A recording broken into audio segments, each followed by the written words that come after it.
Good morning, everybody. It's nice that everyone's joining us this morning. Welcome to Diverse Ed, the virtual conversation number 3. We've had plenty of events and we've got a stellar lineup today. And I welcome all of our guests. We have 5 panels talking about the theme of diversity and belonging. And today is slightly different in that we are also including youth voice, and there will be contributions from young people to today's talk. If you are following along on our platforms, please make sure that if you're tweeting that you use the Diverse Ed hashtag and that you use a capital D and a capital E so that the voice recordings can hear it. And please do join the comments and the commentary on Twitter as well. I'm going to hand over to Hannah to introduce our first panel. Thank you, Hannah. Good morning, everyone. Thank you for joining us. We're quite glad it's raining because hopefully even more people will be watching on YouTube and Twitter this morning. So our first panel this morning is about diverse children. We've got 5 speakers. We've got Anita Fiddes Kapadia, who is head of PE and a PGCE tutor. She's going to be talking to you about breaking barriers for girls in sport. We then have Dylan Ahmed, who's going to be talking about trans-inclusive PE. Dylan is part of the Bain PE team and a post-16 student. Sandra Harrison is a SEND consultant and an autism specialist, and she's going to be talking about supporting children with autism. Yasmin Omar is a science teacher who will be exploring disability discrimination in the workplace. And then we have Dr. Tom Dobson, who's one of our partner speakers from Leeds Beckett University. I have the pleasure of working with Tom as part of the master's programmes there. He's also the co-founder of the Storymakers Press. You met Lisa, his colleague, at a previous event, and he'll be talking about co-creating stories with children. So over to Anita, our first speaker. Thank you, Hannah. It's really lovely to be here. I'm quite excited about doing this because for years and years, I have worked so hard in breaking down as many barriers as possible to getting girls involved in sport. Like we said, I was the head of PE at Kingsley Academy. I'm at Roehampton. I try to deliver my message as much as possible throughout all streams that I'm in. And I've found that unless you go forward and do it, you won't see the changes that you want to happen. You have to put yourself out there and be the person who you want to see the changes. And I've researched why so many girls don't enjoy sport. And we've had research coming through Women in Sport that have looked at 4 areas where we can unpick why girls don't want to take part in sport. And you've got your practical side. This is quite an obvious one, really. And a lot of people sit there and say, oh, it's, they don't want to get sweaty and they don't want to get hot. And it's lots of different things like that. But actually, practically, you have to think about girls going through school all the way up to adulthood. And it goes from time management to having children to having jobs and feeling like they have so many pressures on them. And it goes all the way down to personal, social and cultural reasons as well. So it's not just unpicking one thing when you come to breaking barriers for girls in sports. It's unpicking a range of emotions, a range of social stereotypes that will help people to break down these barriers in sport. Now, when I started teaching, I thought, well, what of these areas could I physically help to break down at a school level and deliver when I'm at university to help other people do the same thing, so the message is going in as many different schools as possible. And the first thing I thought of was practically is the time. How long can I give to support students in breaking these barriers down? And ultimately, time was the best thing they needed. The girls wanted to be heard. They wanted to be listened to. They wanted to have input on the sports that were involved in schools. And I sat and I listened to them. And we looked at how we could implement these changes. And one of the things they wanted to do was change their core PE lessons. They didn't want the traditional sports in there. They didn't want to say, okay, we're going to go play netball, we're going to go play basketball. They wanted step aerobics. They wanted Zumba. And we looked at this and thought, we can do this on the timetable. We can make this happen. And we changed our core PE lessons into lessons where they enjoyed turning up. They loved the fact that we could do lessons that were linked with gyms outside of school, that were linked with things that they would then go away from school with and carry on being active. And it was fantastic. The girls' enjoyment levels absolutely soared. And then I looked at all the different areas and that were personal. What is it that was stopping them? And a lot of them said that they felt the boys were taking over in sport, that the boys got all the opportunities. And I said to them, okay, what do you want to do? And they said to me that they wanted to try sports that they hadn't had a go at yet. And we looked at rugby, and we had our rugby sessions, and we worked with clubs outside of school. Now, clubs outside of school have funding to support running girls' activities. And if it's something your school or your university or your placement doesn't have money for, look at your local clubs. I worked with Brentford Football Club, and then I worked with Harlequins, and they gave us coaches for free. Everybody loves free. And they gave us this. And they came in, and we had girls playing football. Then they moved on to, and we worked with the FA for a game of their own. And we trained a handful of these girls through a game of their own to become football coaches and run sessions. And they thrived. They loved it. We then brought in Harlequins, who went and delivered rugby sessions for them. And Harlequins delivered these sessions. And a year later, I've got 2 students who went for trials for Middlesex and got into the Middlesex team. Now, without these opportunities, these girls would never have known that. These girls wouldn't have gone down a route that they thought was predominantly male or seen as a sport that females wouldn't go and play in. And it's the fact that you put yourself out there and find these opportunities for girls that helps them to break these barriers down. Obviously, with the COVID situation, last year we were looking at working with parents. I wanted to see parents joining in with their children. We had such a cultural mix in our school that I wanted to bring parents into school to play against their children, to play some badminton against their children, to see that actually playing sport has such a huge benefit, not just physically, but socially and mentally. And to break down barriers, you must get parents involved as well.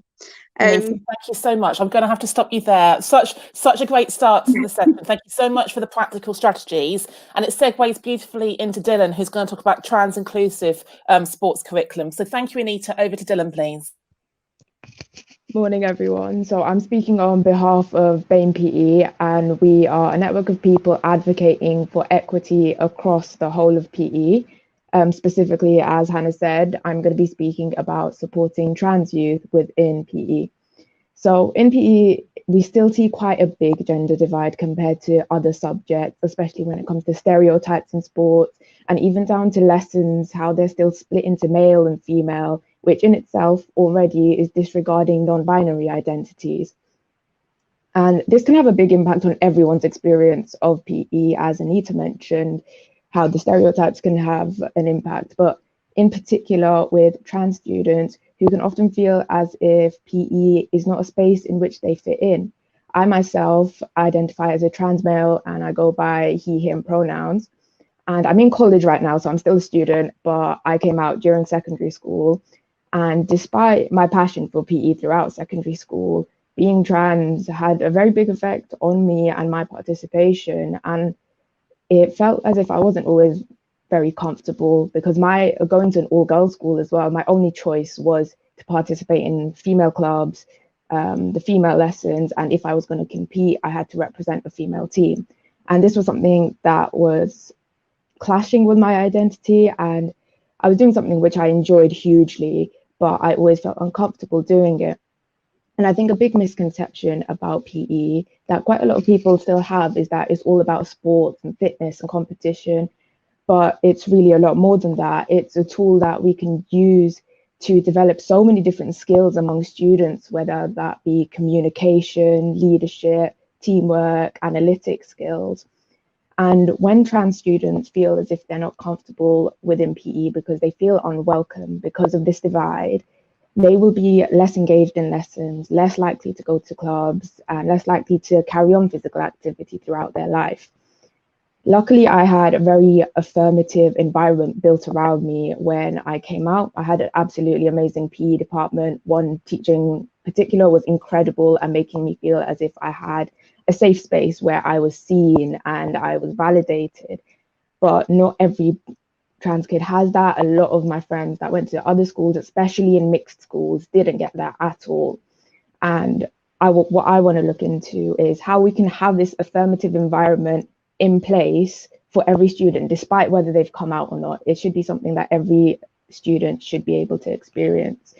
So one of the first things I would say is teachers normalizing the use of introducing their own pronouns and students telling teachers their pronouns and other students, and not having it be such a weird thing to do, because when I first came out, it was a bit weird, like, yes, I go by he, him.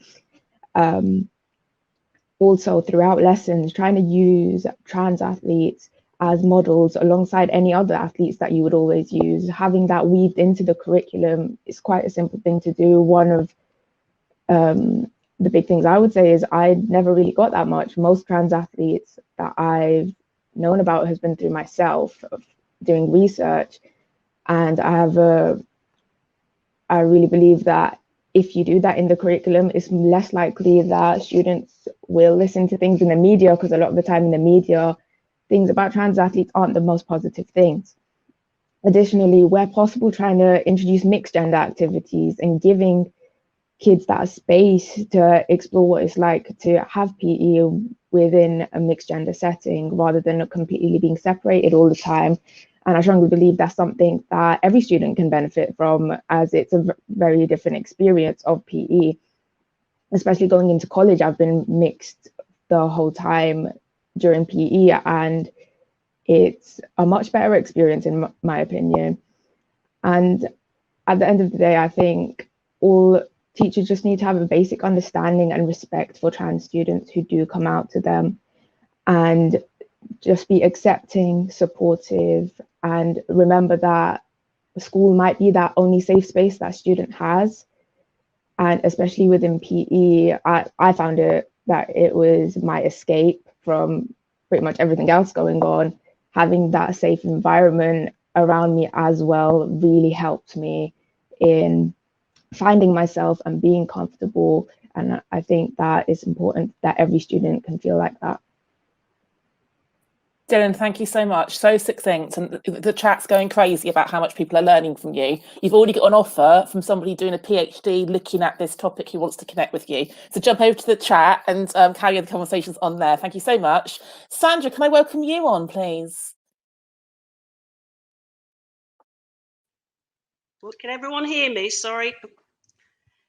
Hello, my name is Sandra, and I'm a qualified and experienced special needs leader since 1996, with vast teaching and leadership experience. I was also a former executive head and head teacher of various special schools, and that was all around social, emotional, and mental health pupils and autism. My real passion is around inclusion and equality for individuals with special needs, especially autism. At present, I give support and guidance to parents, pupils, professionals, and organisations. The stats at the moment are not very good when it comes to autism. So at the moment, we know that at least 1 in 1% of the population may be on the spectrum. 44 to 52% have learning difficulties. We have 4 more boys diagnosed to girls, and 28% of autistic individuals are asked to leave a public space. 79% of autistic individuals feel isolated, as well as 90% of the pupils who are parents who I work very closely with. And staggering, 71% of children develop mental health problems as children. Lockdown has been extremely difficult for pupils and families because of the changes of structure and routine. We know that autistic individuals struggle very much with change. So some pupils I've been working with love it, because that means they're on their own, they don't have to see anyone, they don't have to interact. But the others are struggling so badly, they have behaviours that challenge and anxiety. The things that we need to do in school or parents at home, they need support. The importance of working with individuals with autism is to adapt a person-centred approach. Pupils start education with a slight disadvantage because of communication, social interaction, and repetitive behaviours. You need to find out the communication preferences they can relate to, which could be signs, symbols, electronic devices. Planning is also important to ensure a structure for the day using a visual timetable. The setting for some of our pupils, which isn't always adhered to in schools, is we may have the wrong lighting. We may have a classroom with lots of posters. That just gives a sensory overload, a kitchen which has different smells. Pupils require an awareness of autism to support the pupils and families. The use of educational care and health plans can ensure they receive the right support and intervention. Unfortunately, there's a big struggle for parents to get an EHC for their child. We must understand the use of different techniques on a regular basis could lead to independence for some individuals and enable them to interact socially. That is what we really want them to get to, being able to be out there socially and interact and feel comfortable, and most of all, feel accepted. I've been through experiences where I've been on a bus and a child has got autism. A young baby got on the bus and started crying. This obviously triggered that particular autistic individual, which started to cry and started to react quite badly, hitting his mum, etc. And there were people on the bus just telling the mother to get off the bus, control your child, etc. And I just think this is unacceptable. We have to accept that everyone is different and have a better understanding and awareness of autism. I truly believe that everyone can achieve their goal if they have the appropriate tools. Thank you very much. Thank you, Sandra. The stats are having a lot of impact. I mean, the numbers do a lot of talking there. So thank you so much for sharing the statistics and some of the strategies for us to help collectively close the gap on those statistics too. Yasmin, can I welcome you on next, please? Thank you very much, Hannah, and thank you everyone else as well. So just following on from Sandra, honestly, I feel like that is something that I can relate to a lot and have seen a lot, having worked with children with autism before as well. So the angle I was coming from today was I am a secondary school science teacher, and I was actually diagnosed with multiple sclerosis in my PGCE year. And up until that point, actually, aside from working with children with autism in a pre-teaching career, I hadn't given much thought to disability and invisible conditions. And, having been thrown into it very unexpectedly after I developed a condition called optic neuritis that actually made me go blind in my right eye, and was how I ended up getting diagnosed with MS. But by the way, I've recovered completely.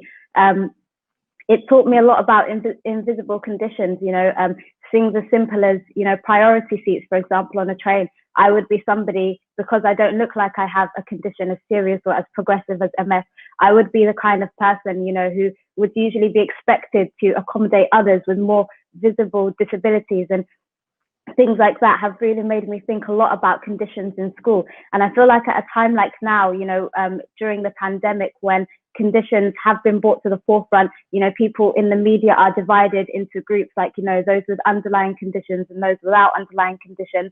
I feel like now more than ever, it's a really important time for children to be aware of invisible conditions, especially because so many of them will suffer from conditions.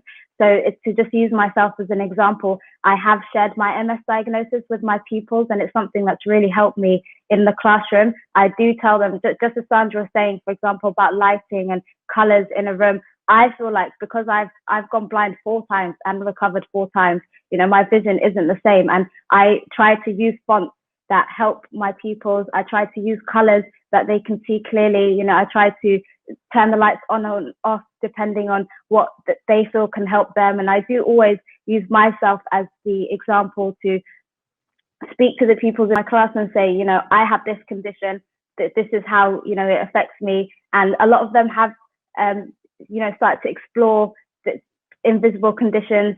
Some pupils have as well told me specific things that they feel helps them, even if they don't have a disability. And I just feel like, it's a really important time for teachers.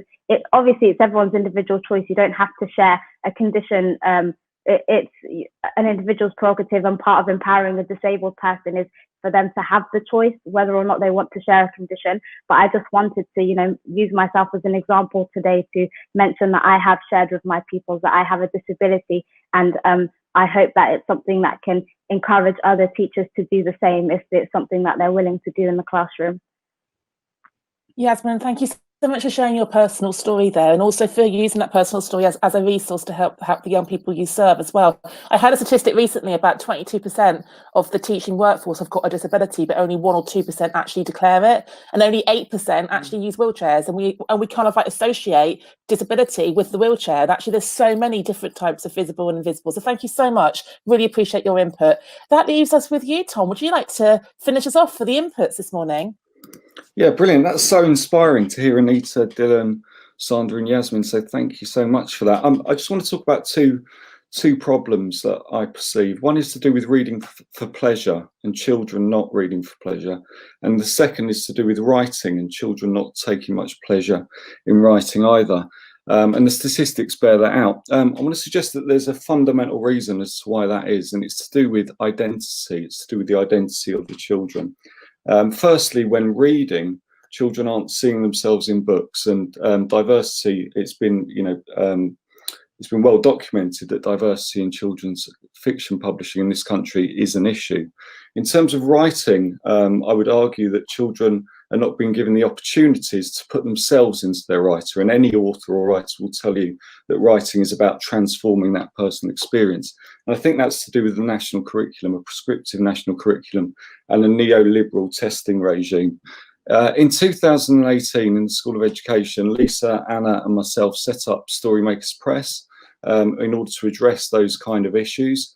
And we're the only children's press that co-constructs, writes and publishes children's literature with children, and most importantly with underrepresented groups of children. We do this through workshops, through drama and creative writing workshops. The drama gives children choice over character, setting and plot, and allows them to collaborate in imaginative ways. And the creative writing takes place within the fiction. They translate their embodied drama experiences into writing as part of a community of writers where adults and children write alongside each other. I'm going to argue that what results are fictions that are original, because children aren't worried about genre boundaries. They naturally cross genres and they create hybrid texts.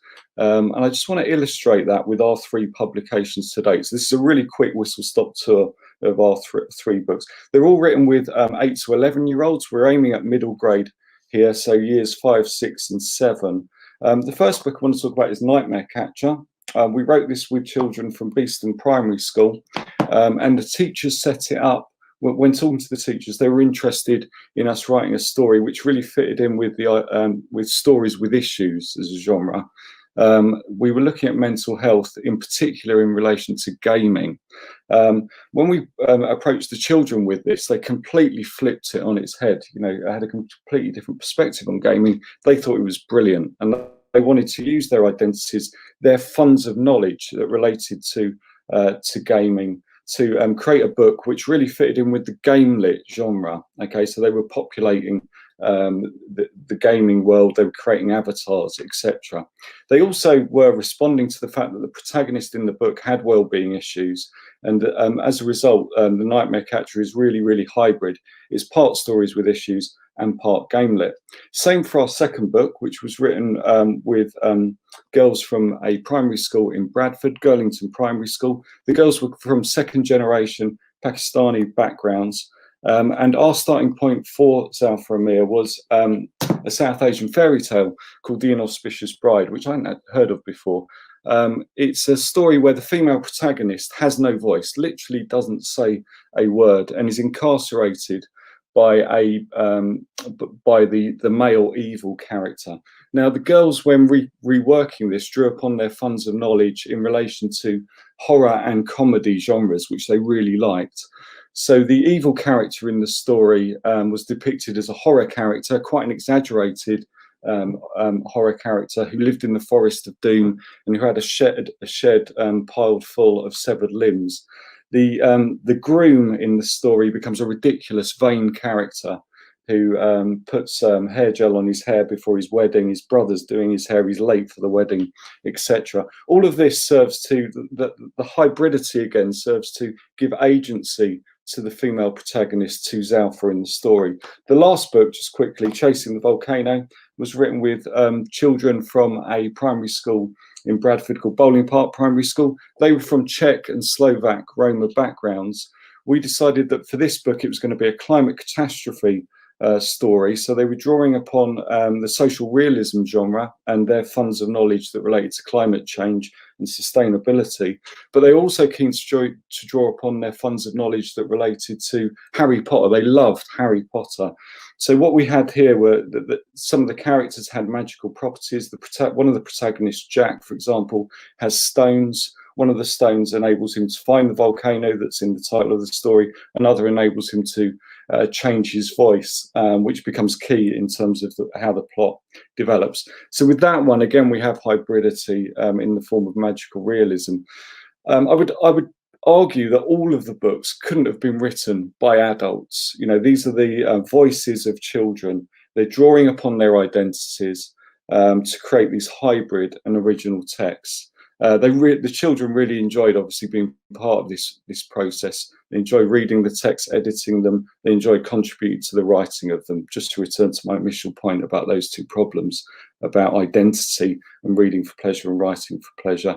And we're now looking to roll those out into schools. My colleague Lisa has produced some teachers' guides to go along with the novels, to enable teachers to explore some of the issues in the stories through drama. So thanks a lot. Thank you so much, Tom. Thank you, all five of you. Brilliant contributions for us to think about this first panel on diverse children and how to create a sense of belonging.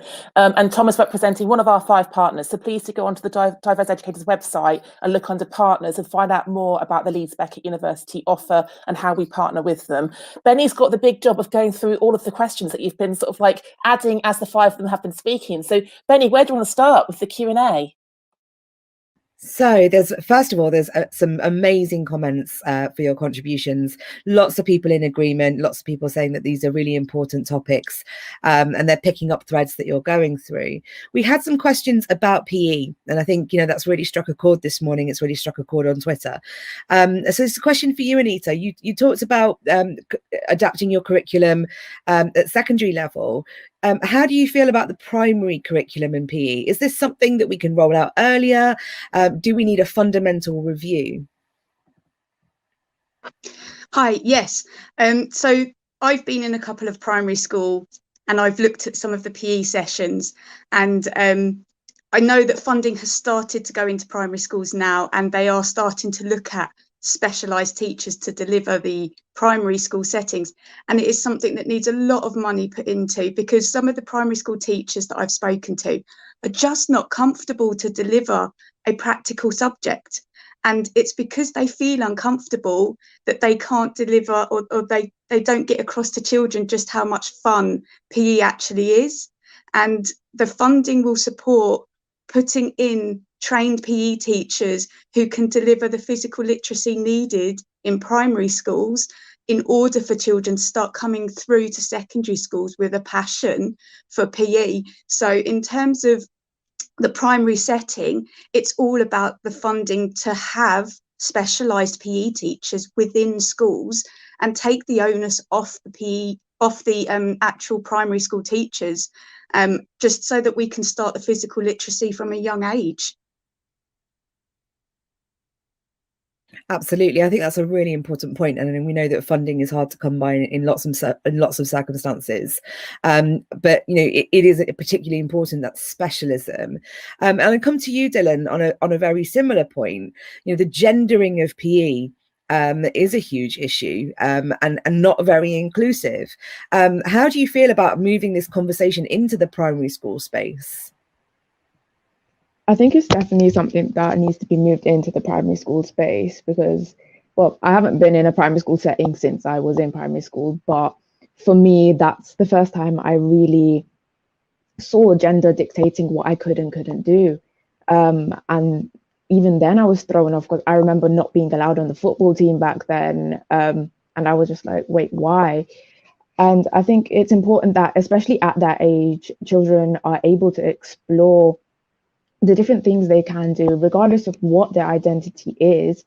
They should have that the same opportunities as all their peers, and their gender shouldn't define what they get to do and then what they don't get to experience. Thank you, Dylan. That's a really, really important point. And yes, you're right. It will be the first experience of gendering, and that idea that you can't do something. And I wonder how much we actually think about that in talking about PE. So thank you, both of you. I want to move to Sandra. There's a question for you from Audrey. Audrey's talking about what advice would you give to a school who, if they have a number of what they appear to be a disruptive pupils, but actually there are underlying needs, perhaps lots of students on the spectrum, and they're presenting with learning difficulties, especially where they're, I'm assuming, especially where they're undiagnosed and it just is presenting as poor behaviour.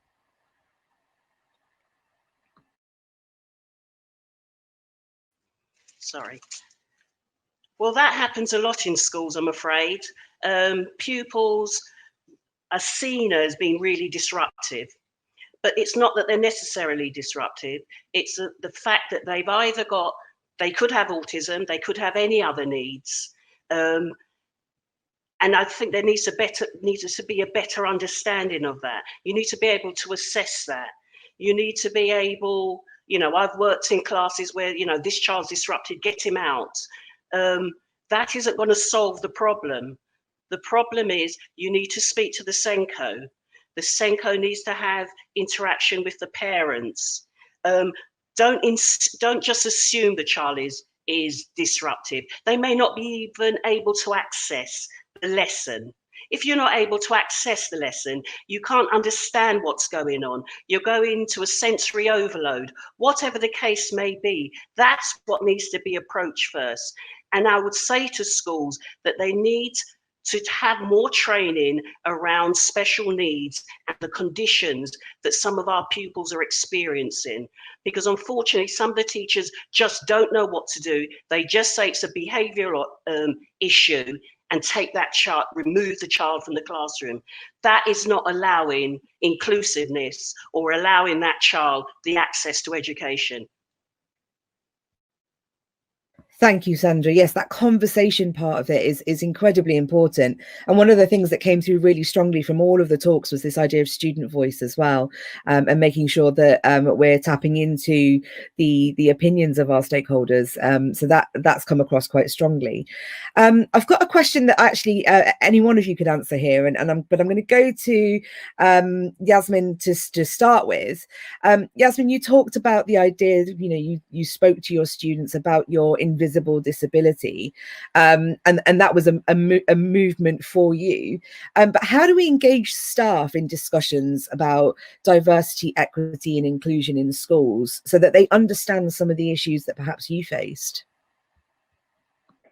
I think one of the best ways to do that, if in schools there are people who would like to talk about their invisible conditions, or even if people Google them, there are loads of stories in newspapers, even something like The Guardian, for example. There are lots of disability discrimination tribunals where people have talked about how they felt discriminated against for having an invisible condition, and took this to an employment tribunal. I feel like stories are the most empowering thing in a school, and the best way to teach people. Even if you Google something like the Equality Act, it's got all protected characteristics. Even I didn't know before I had MS, what my rights are, what kind of things were available to me as an MS patient. And just something as simple as Google can really help, I feel, improve the understanding of invisible conditions. Absolutely. Well, there's a responsibility as professionals to be able to go out and find that information. But I do think it's important in school also to have the conversation around it, and to make the space for that conversation around it. Hannah, did you have any other further questions?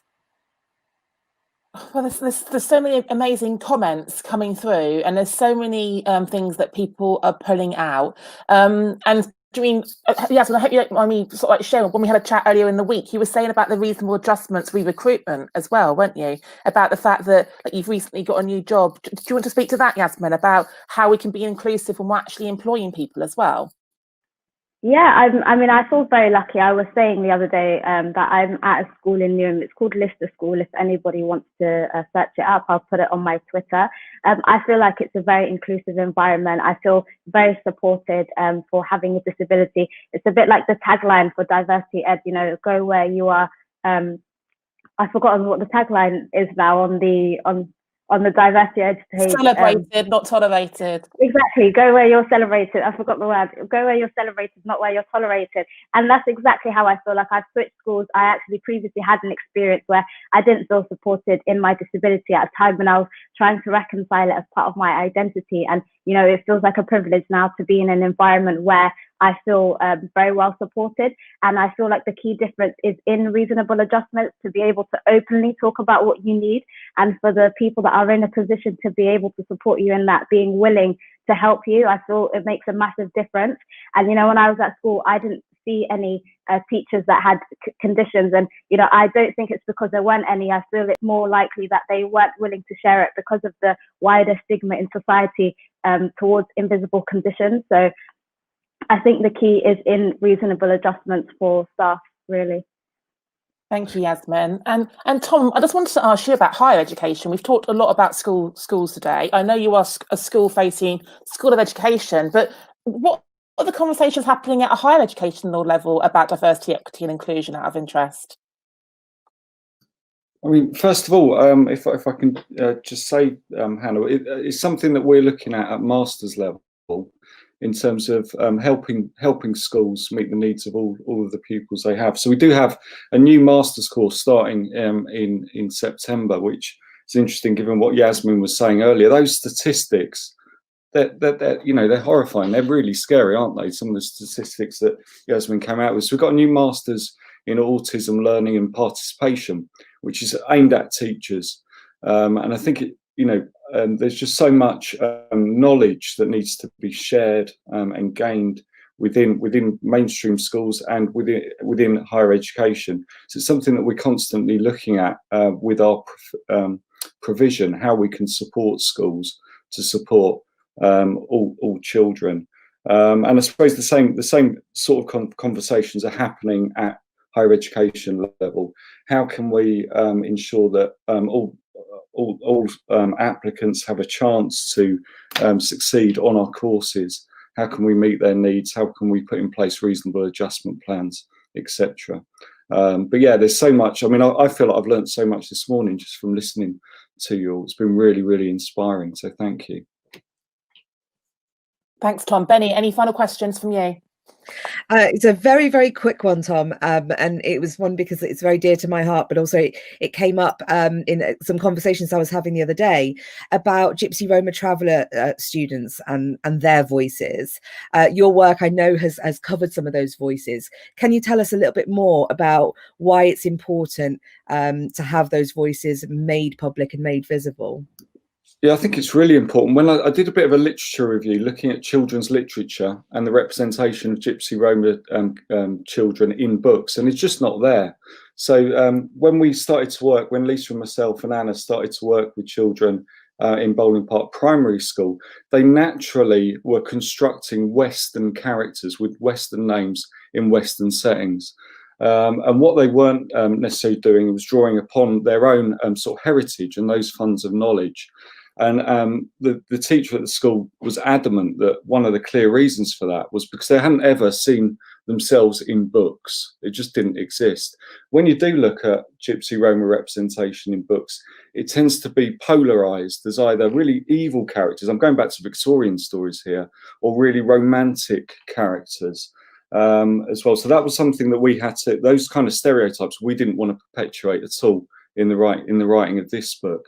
Yeah, I'd make those 2 points in answer to your question, Benny. It's a good question. Thanks. Thank you for sharing that. It's a really important one. I'm going to stop us there and hand us back to Hannah to wrap up this session. Thanks, Benny. And Tom, just re-stereotyping, negative stereotyping. I was listening to Liz Wright earlier on in the week, and the casting of people with disabilities in like Disney movies, for example, can be very problematic when they're always the evil character, the antagonist rather than the protagonist. So just something else to think about perhaps for a future book. So to wrap up with all of you, I'd like you to sum up what your one key takeaway is. One sentence, one key takeaway. Throughout the day, we're going to ask people to tweet out or put on social media their pledge. So hashtag #MyDiverseEdPledge using camel case, capital M, capital D, capital E, capital P. So what would you like your one takeaway to be? I'll go in the same order. So Anita, what's your one key takeaway for the audience this morning? Hi. Okay, so my one takeaway is that your actions will bring about the changes that you want to see. So if you don't go out there and do something, then it's not going to happen. And that's my pledge. Brilliant, Anita. Thank you so much. Dylan, what's yours? My key takeaway would be that every student needs a safe space for a place where they can flourish. Thank you, Dylan. Sandra, what's your one takeaway? My takeaway is everyone is made to feel inclusive and equal by all. Thank you, Sandra. Yasmin, what's your one takeaway? My one takeaway message is that there is something for everyone to learn about disabilities and in particular invisible conditions. Thank you, Yasmin. Tom, what's your one takeaway? I feel like the more I know, the less I know. And I'm learning so much from all of you today. So that's great. Thank you. Thank you, Tom. Benny, one takeaway from you or one nugget that you're going to take away from this panel? I think for me, the strongest thing that's coming out is the need to ask children where they are in all of this and to draw on, as Tom says, their funds of knowledge. And I think sometimes we miss doing that. Yeah, I absolutely agree. So let's make it child-centred. Surely every single educator in the country and beyond can commit to creating a sense of belonging for every stakeholder within our school communities. So thank you so much to panel one. We're actually running ahead of time, which is unheard of. It means we've got time to go make a quick coffee. So we'll be back at 10 o'clock for panel two, looking at diverse curriculum. Thank you very much to our speakers of panel one. Enjoy what's left of Saturday. Okay, good morning. Welcome back to Diverse Ed, the virtual conversation number 3. This is our second panel, and I'm going to introduce them today. We are talking about a diverse curriculum in this panel. With us in the studio, we have Amjad Ali, who will be talking to us about representation and belonging. He is an assistant head teacher, a SENCO, and he is the co-founder of BAME Ed. After Amjad, we will hear from Jessica Austin-Burdett. She'll be talking about creativity, diversity and social justice, and she's a head of art and DT. Following Jess, we have Nick Bentley talking about mental health and LGBT+. He's a lead practitioner and part of the LGBT Ed steering group. And following Nick, we have Kate Hollinshead. Welcome, Kate. She'll be talking about LGBT+ equality, how to take a whole school approach. And she's the head of operations at Equaliteach. And then to wrap us up today, we will have our partner speaker, Rahul Karavadra, who is the engagement manager at Lufta, talking about Lufta and his experiences there. So I'm going to hand straight over to Amjad to kick us off to talk about representation and belonging. Morning, Amjad. Morning. Thank you. Thank you all for all you're doing as well. Welcome to everybody. I'm just going to do like a whistle-stop tour on what representation and belonging means to me and what it might mean to others.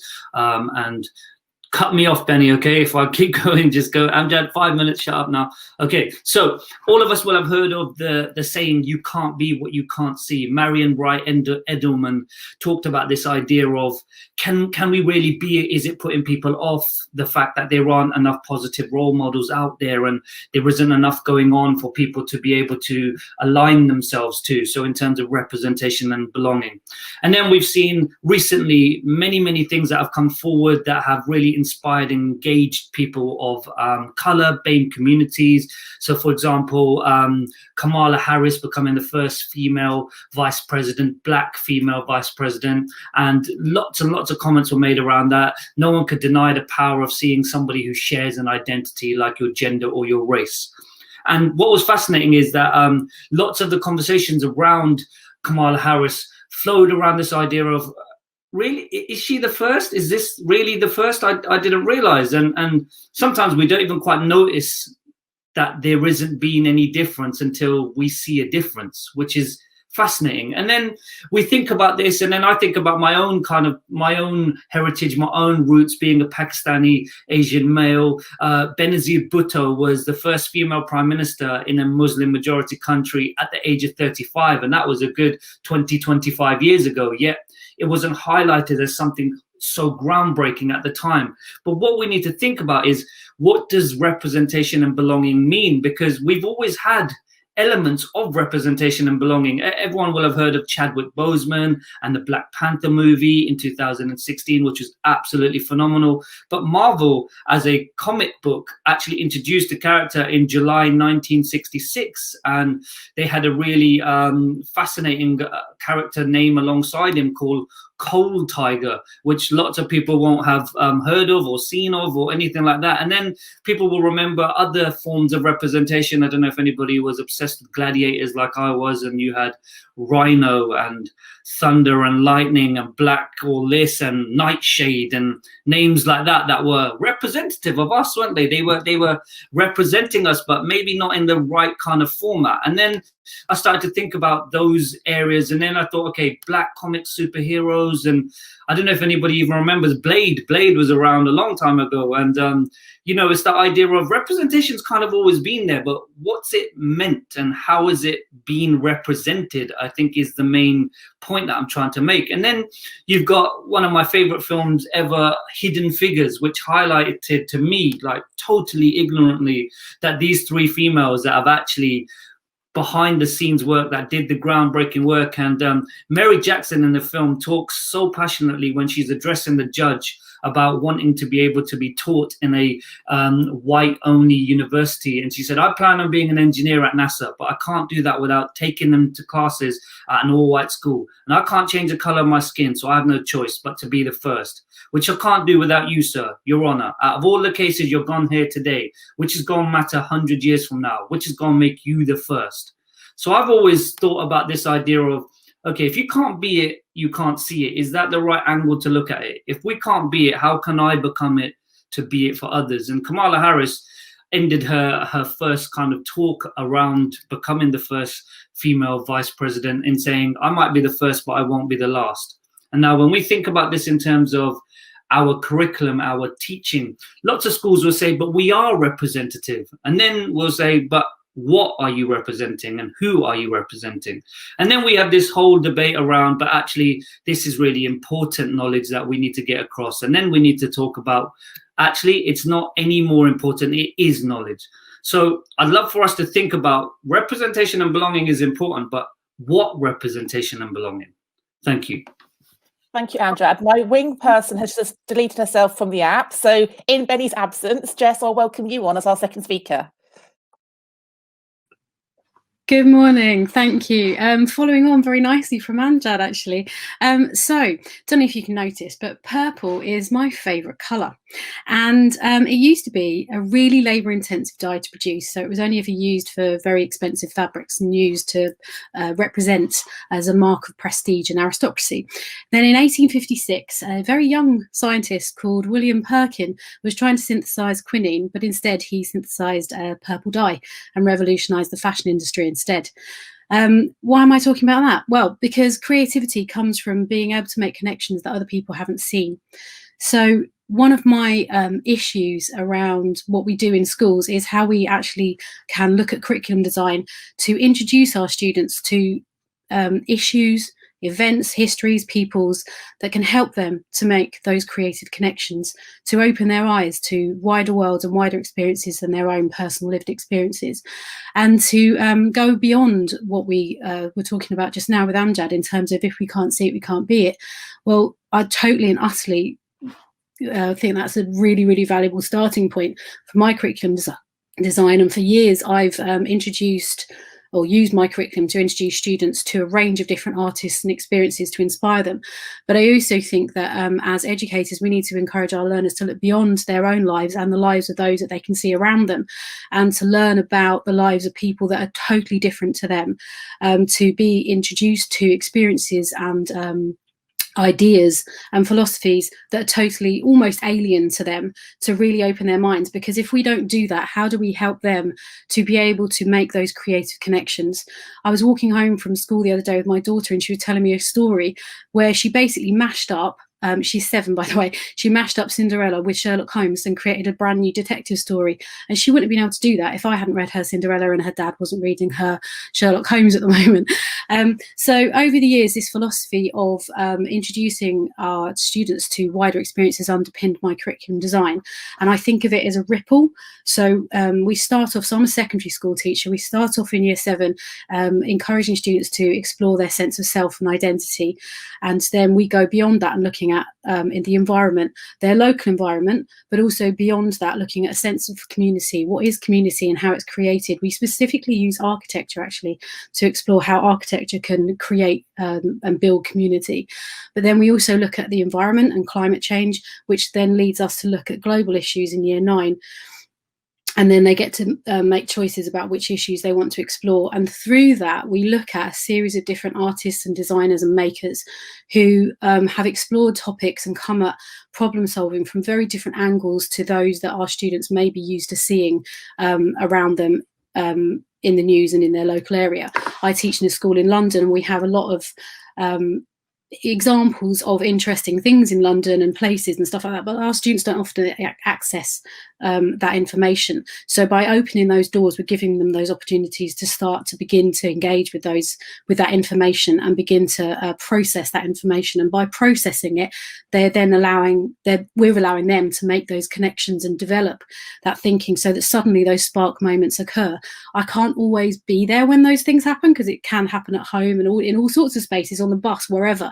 But those ping moments where any of us can make connections can't happen if we've never introduced our students to that information in the first place. And one of the big things I love about teaching art and DT is that we can introduce our students to topics and issues and conversations and questions, huge big things, big problems, and have conversations around them. We don't necessarily always find the answers, but at least we allow our students to begin those conversations and engage in those conversations. But one thing I would say is that you do need to think quite carefully about how you introduce those conversations and what your boundaries are, what the rules are around how you discuss those things.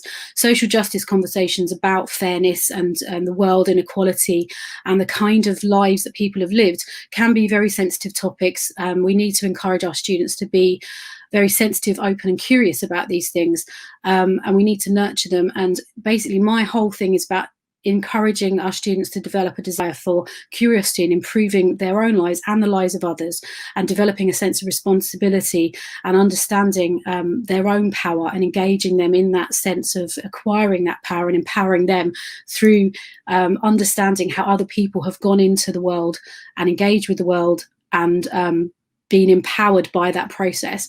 And if we can look at how we can introduce at least just one person, is there one person or one question or one issue that is relevant to the topics you're teaching that you could introduce your students to, that would help them engage with the whole process of where we are in the world, who we are in the world, and what we can do to better our world. Thank you, Jess. That was really, really interesting. We've had some great comments about, imagine if we'd all been taught art this way, if we would all studied art this way. And I think that's a testament to the work that you're doing. Thank you so much for sharing that. I'm going to move on to Nick to share his thoughts. Nick, are you ready to share with us? I certainly am. Thank you, Benny. Morning and morning, everyone. It's great to have these conversations, isn't it? I think it's incredibly important.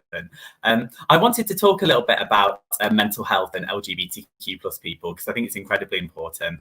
And I think I wanted to talk about mental health because I think there are more and more conversations happening about mental health at the moment, actually. There's a lot going on, and it's important that we're starting to have some of those conversations. But I think that it's still an area that we need to think about really carefully and really meaningfully. 1 in 4 people report having a mental health problem, and that's every year, and 1 in 6 people every week as well. And I think that are quite sobering statistics, and important that we reflect on that and think about it. But actually, if you think about the LGBTQ plus community specifically, and our community's experiences of some of these issues, actually we are more likely, sadly, to experience some of these things. We're more likely to experience depression, we're more likely to experience anxiety, we're more likely to experience low self-esteem too.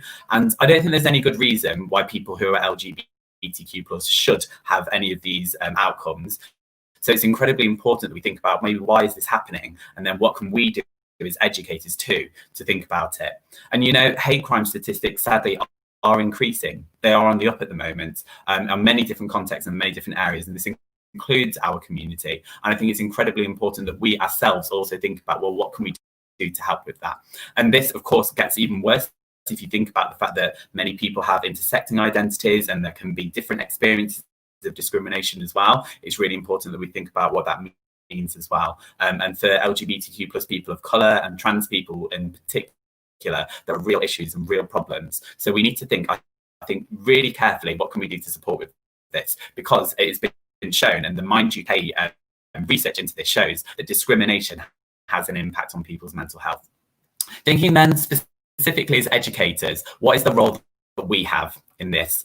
Because sadly in schools as well, there are real issues that have come up as a result of this, because you will see that a lot of young people experience mental health conditions, and LGBTQ plus young people have this as well, but often it is worse for them, and trans young people as well in particular report real issues with this. So I think it's incredibly important then we think about, for us as educators, what are the lessons that we can take from this, and what can we do? Because the research also shows, because I don't want to be a gloom monger here, or the harbinger of gloom and doom really, but there are things that we can do to make it better. And where LGBTQ plus people have the opportunities to really be authentic about themselves, to experience their lived identities, and to make connections with other people who are LGBTQ plus, that is something that can be fixed, and that is something that we can make positive as well. So what I'm going to suggest is a few ideas and thoughts about ways that we could do things that are going to improve this. I think when we're thinking about students, as well, the curriculum is an incredibly important issue, and we need to make sure that we're thinking about what that looks like. There's been some really good work done, I think, in particular recently, by Stonewall, Schools Out, LGBT History Month, getting the message out, getting resources out, getting materials out that are really helpful and important for people. So I think that's the first thing to do. Both people who have spoken so far have said really important comments, I think, around you need to be able to see yourself, and you need to be able to see yourself being represented. So that's the first thing that I would say. As well as that, of course, though, what else is the school doing? We need to have proper mental health policies in school, and all young people need to have access to that support, as frankly I think do staff. And it's important that those things are enacted and are in place as well. We need to think about the policies that we have, the anti-bullying policies that we use, the equality policies that we have as well.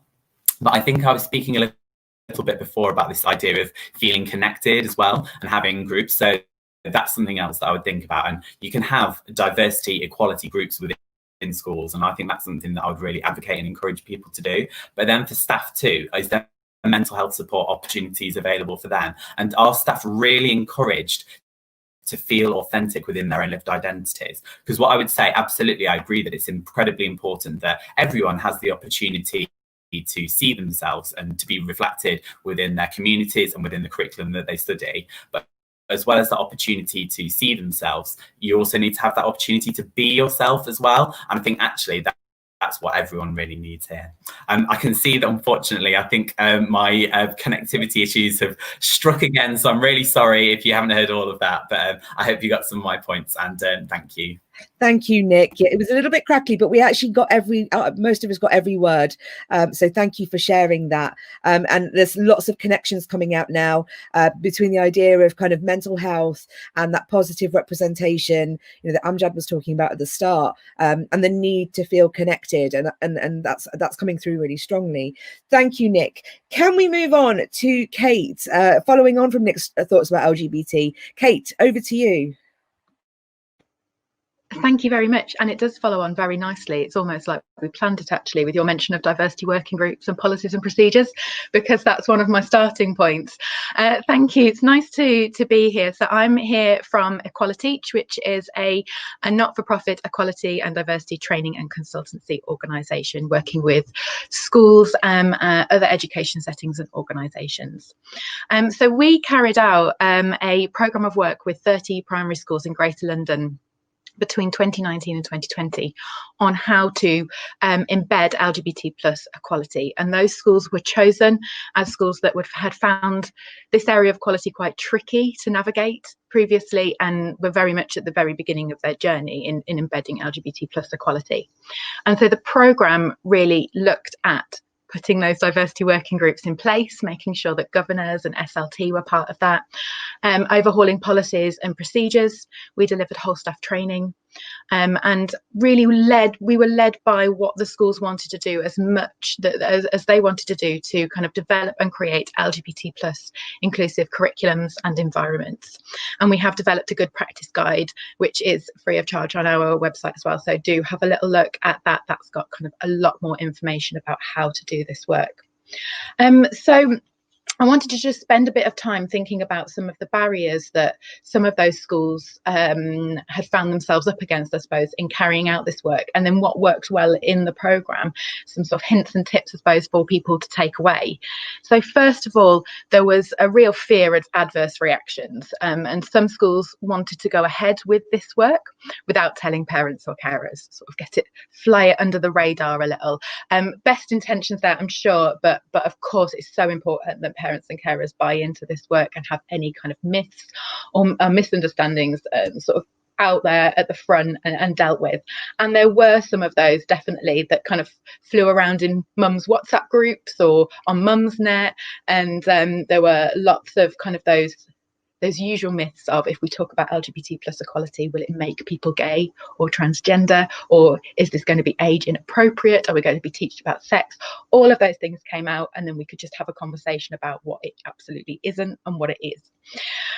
Some schools also surveyed pupils and asked pupils what they thought about this area of equality, which is fantastic, but did so without informing parents and carers. Then, of course, parents and carers felt on a back foot and a bit concerned and didn't have any of those answers to the questions that pupils went home with inevitably. And then we had a couple of church schools as well that had pushback from some governors and some concerns. So we found what went well was, of course, informing parents and carers about the work at the very top of the programme and getting those concerns out. Clear messaging about the school's approach and what it does and doesn't entail. So really, once it was drilled down to, these are the key messages, that LGBT plus people exist. There are rights and protections and laws in place to protect trans people and LGBT people in society, and that, bullying is not acceptable, and it's important to accept anyone regardless of any protected characteristic. And when it was kind of drilled down to those key messages, people were like, oh right, well, if that's all you're teaching children, then then that's fine, that's okay. So having those conversations, we produced a pamphlet for parents and carers as well, to how to answer those tricky questions, just in case any came home they felt armed and ready to answer those. So this was kind of our approach. It was all really about trying to get as much buy-in as possible. There were so many myths around. This was on the back of the protests outside lots of schools in Birmingham as well, about the no outsiders work that was happening in Birmingham schools. So it was an interesting kind of time to carry out this work, but so needed, as Nick and some of the statistics that you mentioned alludes to. So some of the things that schools put in place. So just a few kind of little things that they did to sort of really improve their school. First of all, lots of schools decided to put sort of scripts on the back of their lanyards, their lanyards that says what their name is, scripts for dealing with things like "that's so gay" or "you're so gay," that can be a bit of an epidemic in schools. And so that there was a clear, consistent message. Lunchtime supervisors had it, all staff. It was challenged constantly, and every staff member knew that they had the backing of SLT as well in what they were saying. Again, we had those SLT alongside Equality Teach drafted how to answer questions from pupils about LGBT plus equality, and again that had buy-in. Teachers could feel really confident in the classroom. I'm saying this and I know that this is acceptable. And then lots of other things about inclusive language and how to embed and deliver specific work about LGBT plus. And I think that is my time to wrap up.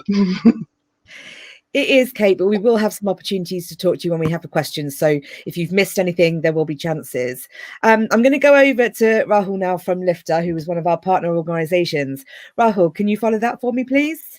Yeah, hi, Benny. Thank you for introducing me. Hi, everyone. Hope you're all well. I'm going to be talking about bringing the curriculum to life through human stories. So growing up, I was always on the edge of my seat when family members told me their stories of lives in Uganda and Kenya and what it was like growing up in the 70s and 80s as first-generation migrants. Hearing their stories allowed me to see them as multifaceted individuals with passions and interests that I was previously unaware of.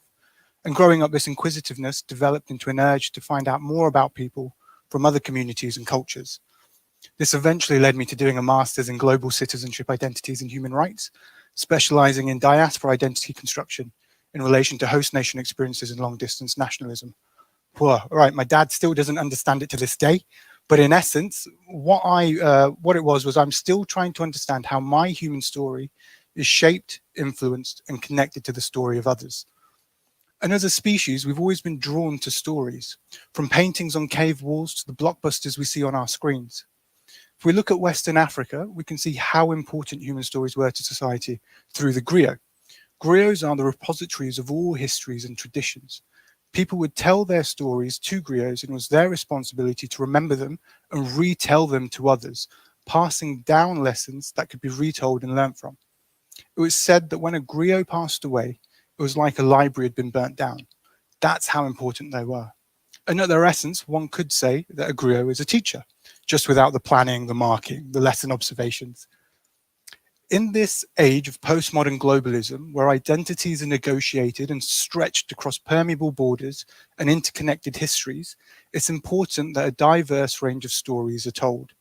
And it's through the acquiring and exchange of cultural capital that the division between self and the other can be dissolved. When we're able to build bridges and lay the foundations of understanding and empathy, as well as the awareness of connectivity, both on a micro and macro level. We are each other's environment. And as educators, we find ourselves in a similar role to that of the griot, with even more importance. We are responsible for sharing the human stories from all across the world, and these stories have become more important than ever. In the past few years alone, we've seen a rise in neo-nationalism, xenophobia, and global temperatures, not to mention the physical and mental scarring of Brexit and the death of George Floyd, and more recently, the storming of the Capitol in the USA. We must remember to harness the power of humanity for the common good, and human stories allow us to do just this. At Lifter, we capture human stories in the form of short documentaries. These are turned into 360 immersive and interactive spaces where teachers and students can learn about people, places, skills, and values. At a time when school trips are on pause and the ability to travel and have close human interactions restricted, LIFTA allows pupils to meet the likes of Quensley in the Caribbean, Kutin in Hong Kong, or Inanne in Ethiopia. Teaching and learning through human stories can be a useful and powerful way to ensure that students have experiences of the world as part of their entitlement to cultural capital. LIFTA can be used as a tool to teach an understanding of protected characteristics and show how equality and diversity are promoted and reflected within our schools. We've seen that teaching through immersive human stories can bring a depth, breadth, and meaning to concepts for children, moving learning from information to knowledge. LIFTA allows pupils to explore complex concepts, enabling teachers to unlock their critical thinking skills, but also develop their vocabulary and oracy skills too. Our vision at LIFTA is that by the time a child completes their education, they will have visited every country in the world and met at least one person from every place they go. If you'd like to find out more and get 1 term's free access to LIFTA, please go to lifta.com or follow the link in the chat. Our fully funded and level 2 certified Connecting Classrooms Through Global Learning program empowers teachers to weave global human stories into their curriculum and guides teachers through the LIFTA platform so that they can use it for both in-class and remote learning. So all I've got left to say is, where will you travel to first? Thank you. Thank you for that, Rahul. Honestly, first of all, as a fellow East African Asian, hello, there's a whole community of us out there. There's been some comments about it. There's a few of us floating around. So high five. Thank you to all of our panelists for sharing their thoughts on curriculum and representation and finding those models so that other teachers can start to build schools that have these diverse communities represented. I'm going to hand back over to Hannah now to go over the comments in the chat. I think there's a stunned silence. There's lots of positive comments. There's hardly any questions. So I have written my own questions. Please put those questions onto the thread, guys. The first couple of questions that came through. So I'm going to ask this one to Jess and then follow up with Amjad. There was a question around, like, how do we create the conditions for these respectful conversations to approach diversity, equity, inclusion with curiosity, but in a non-confrontational way? So Jess, if I can ask you about in your classroom environment, and then Amjad, perhaps thinking about corridors and playgrounds. So Jess, you first, please. It's about having a conversation about rules and responsibilities, rights and responsibilities and respect, and what we should say and what we shouldn't say. So I have a really basic rule. If you wouldn't want your mum to hear you say that to somebody, keep it in your head. And so little rules like that. But what I do is introduce people and ways of thinking through the topic. So we talk about why this topic is important to the class and to the world, and all the other issues in between, and then talk about rules and responsibilities and rights and respect. And it all basically, my basic rule in every classroom I've ever taught in for years now is one rule: respect. That's it, basic for everything and everyone. Thank you, Jess. In a class, we've got a bit more control, haven't we, over our culture? Yes. Amjad, how about corridors and playgrounds? How do you navigate it in those spaces? It's just effective rules and stipulations, isn't it? It's just about being a human in terms of corridors and out of class environments. The law, incidentally, is very unknown to lots of young people in terms of what we can do and what we can't do. And being a citizenship teacher, actually explaining that that's actually not acceptable, that would actually be against the law, and just breaking those barriers down into this misconstrued idea of it's freedom of speech. There's no freedom of hate, there's no freedom of violence, there's no freedom of inciting. So it's thinking about how we can firstly make ourselves aware of what is and what isn't okay, but also as a human to human connection, that's not cool, that's not all right.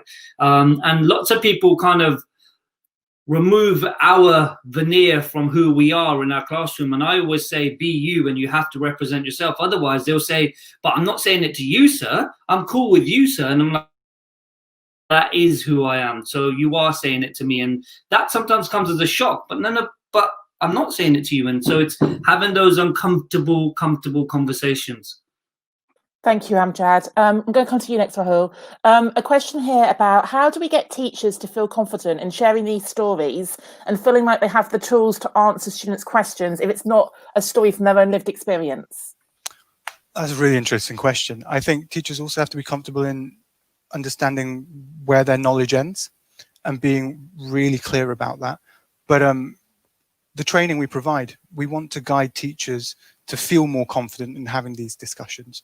So the Connecting Classrooms through Global Learning Programme would be a great, I'm plugging again here, but it'd be a great way to kind of introduce them to the concept of sharing stories, understanding how they need to evaluate stories, understand the framework in which they fall within, and the narratives that run through that, because they need to feel confident in being able to share that.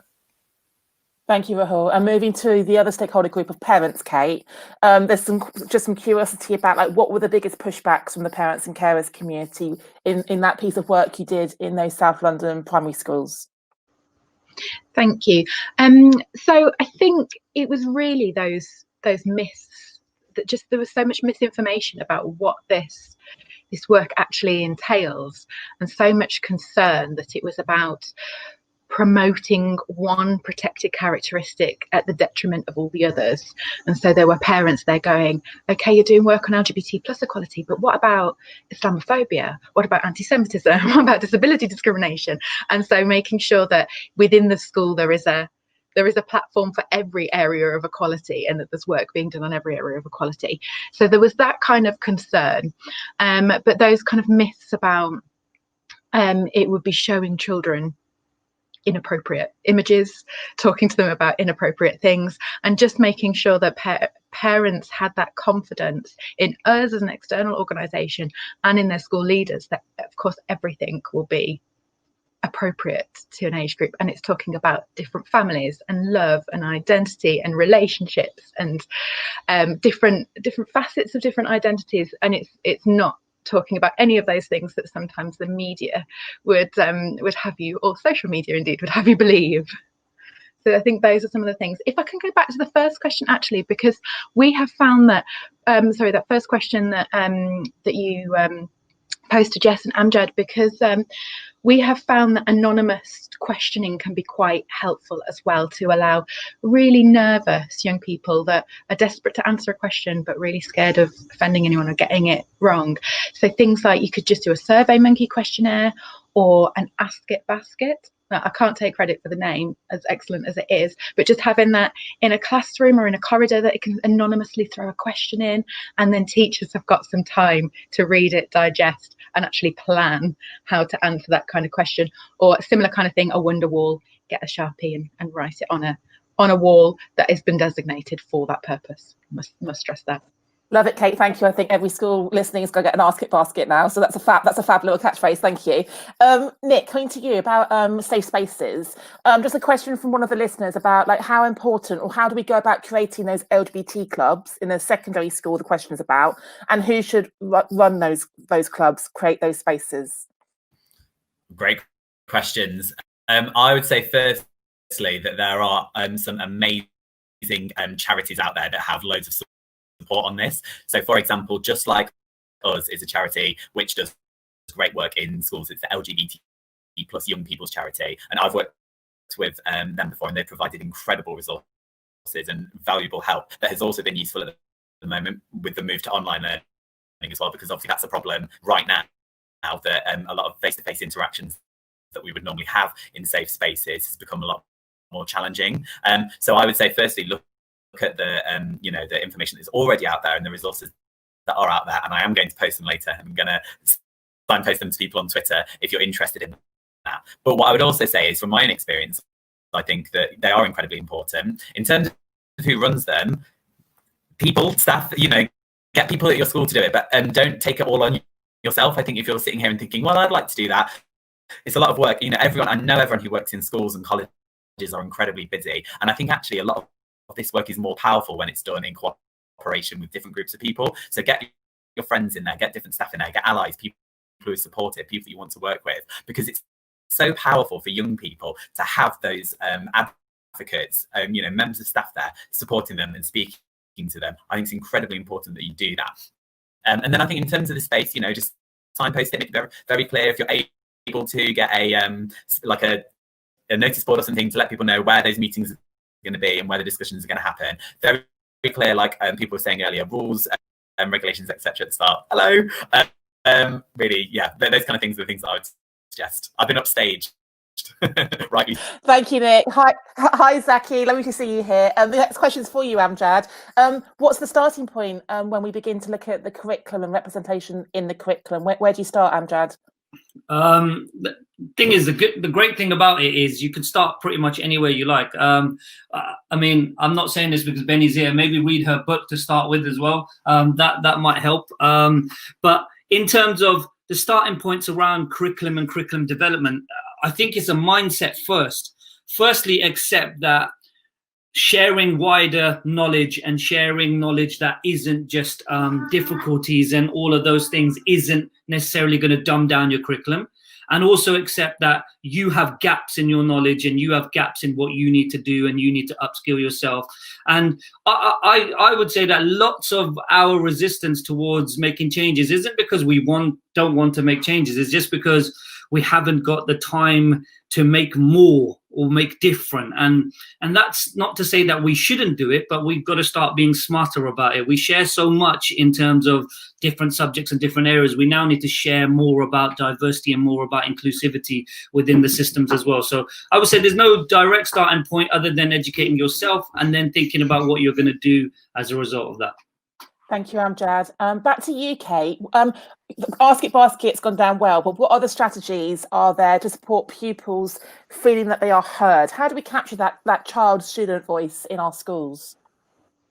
So in our programme of work, we asked, it was in primary school, so sort of key stage 2, we carried out questionnaires with them.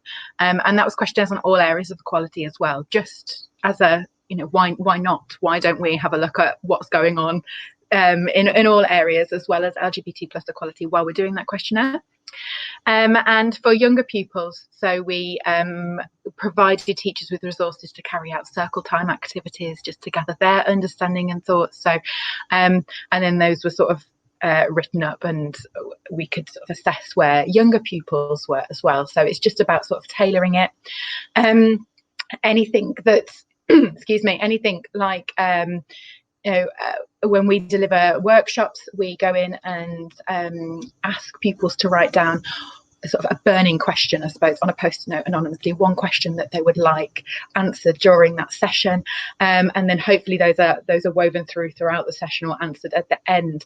But really producing activities and resources that just get to the heart of what they're thinking, that will increase their engagement. So again, we do one-word activities, write a description of a person on a post-it note and ask them to write down what they associate with or what they've heard associated with that person. Then we can start unpicking the myths and the misconceptions. Those kind of activities, all of this should be done within a safe space, and I know that Jess alluded to that a little bit earlier, so making sure that there's some ground rules in place and that there's a framework for disagreeing with people respectfully. So we use conversation starters, which are just nice sentence starters which help frame that conversation in a friendly way, directing challenges towards the front of the room as well rather than at each other, so people don't feel personally attacked, and they feel that they're still able to ask questions, and so you don't want anyone to be feeling shut down because someone's kind of been confrontational. So just making sure that people feel safe in the classroom, and then those other kind of anonymous asking questions, ways of asking questions outside the classroom as well. Thank you. We've got a couple more quick questions before I hand back to Benny. So Andrea, back to you with your Senko hat on. There's a question about how you navigate these conversations in a SEND space, perhaps a special school where the children's processing is different. Any thoughts on that? I mean, those educators will have various tools depending on the specific needs.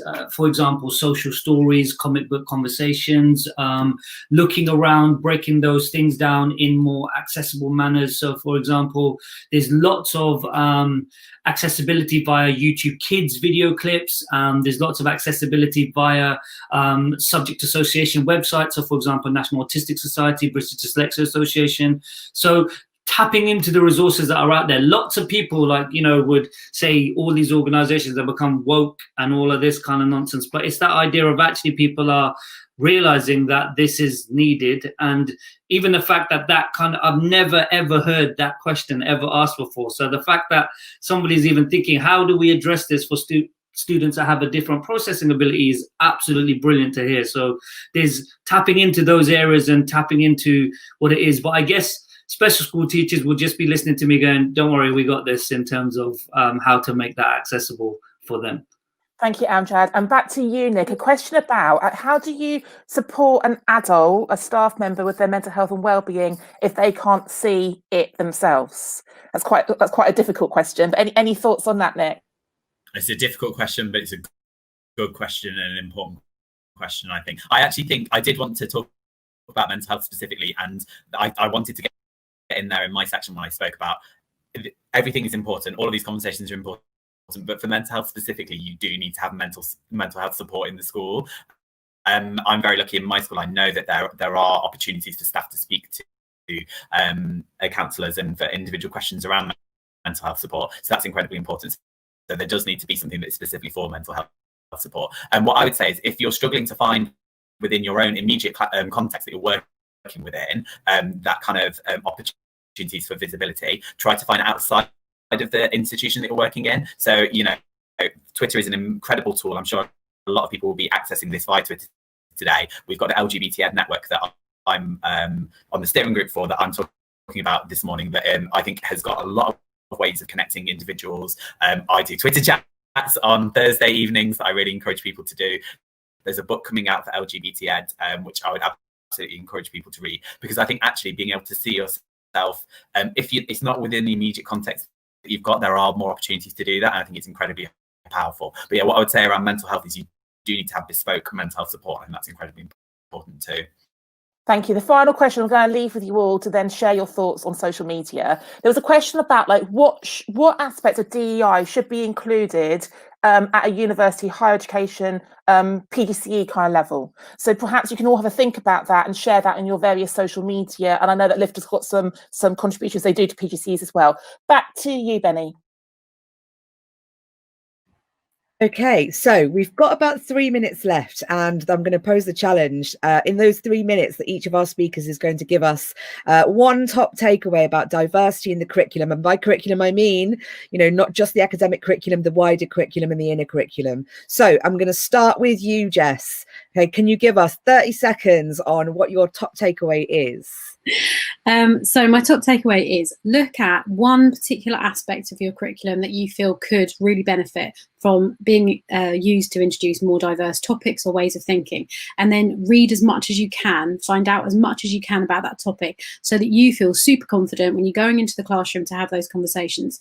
And by doing that reading, you'll find your own connections that you may be able to then introduce as questions to students to start their own thinking processes too. But read up, feel confident, and really sort of think about how you structure and introduce that topic and relate it to the current topic they're studying, so it's not just blown at them, that it's introduced slowly, and that you think really carefully about the type of questions that you ask and the ways that you encourage students to answer those questions. Fab, thank you so much. I'm going to go over to you, Rahul. What do you... Oh, I just lost you there, Benny. Just your top takeaways. Just to say to schools, if you are looking to introduce a global perspective to your curriculum and bring in the voices of others into the classroom and to teleport children to other parts of the world, please do come and join us at Lifter on our webinars. They're all throughout January and February. They're all fully funded. I mean, some of the stories I've seen have actually left lumps in my throat. Like, it's so moving. And like the scenes that you can explore, going to the Caribbean, even if you're a teacher and you just want to get away and relax from your class and just see the waves and chill in some sunshine, come and see us. Thanks. Thank you, Rahul. That was really useful. Amjad, over to you.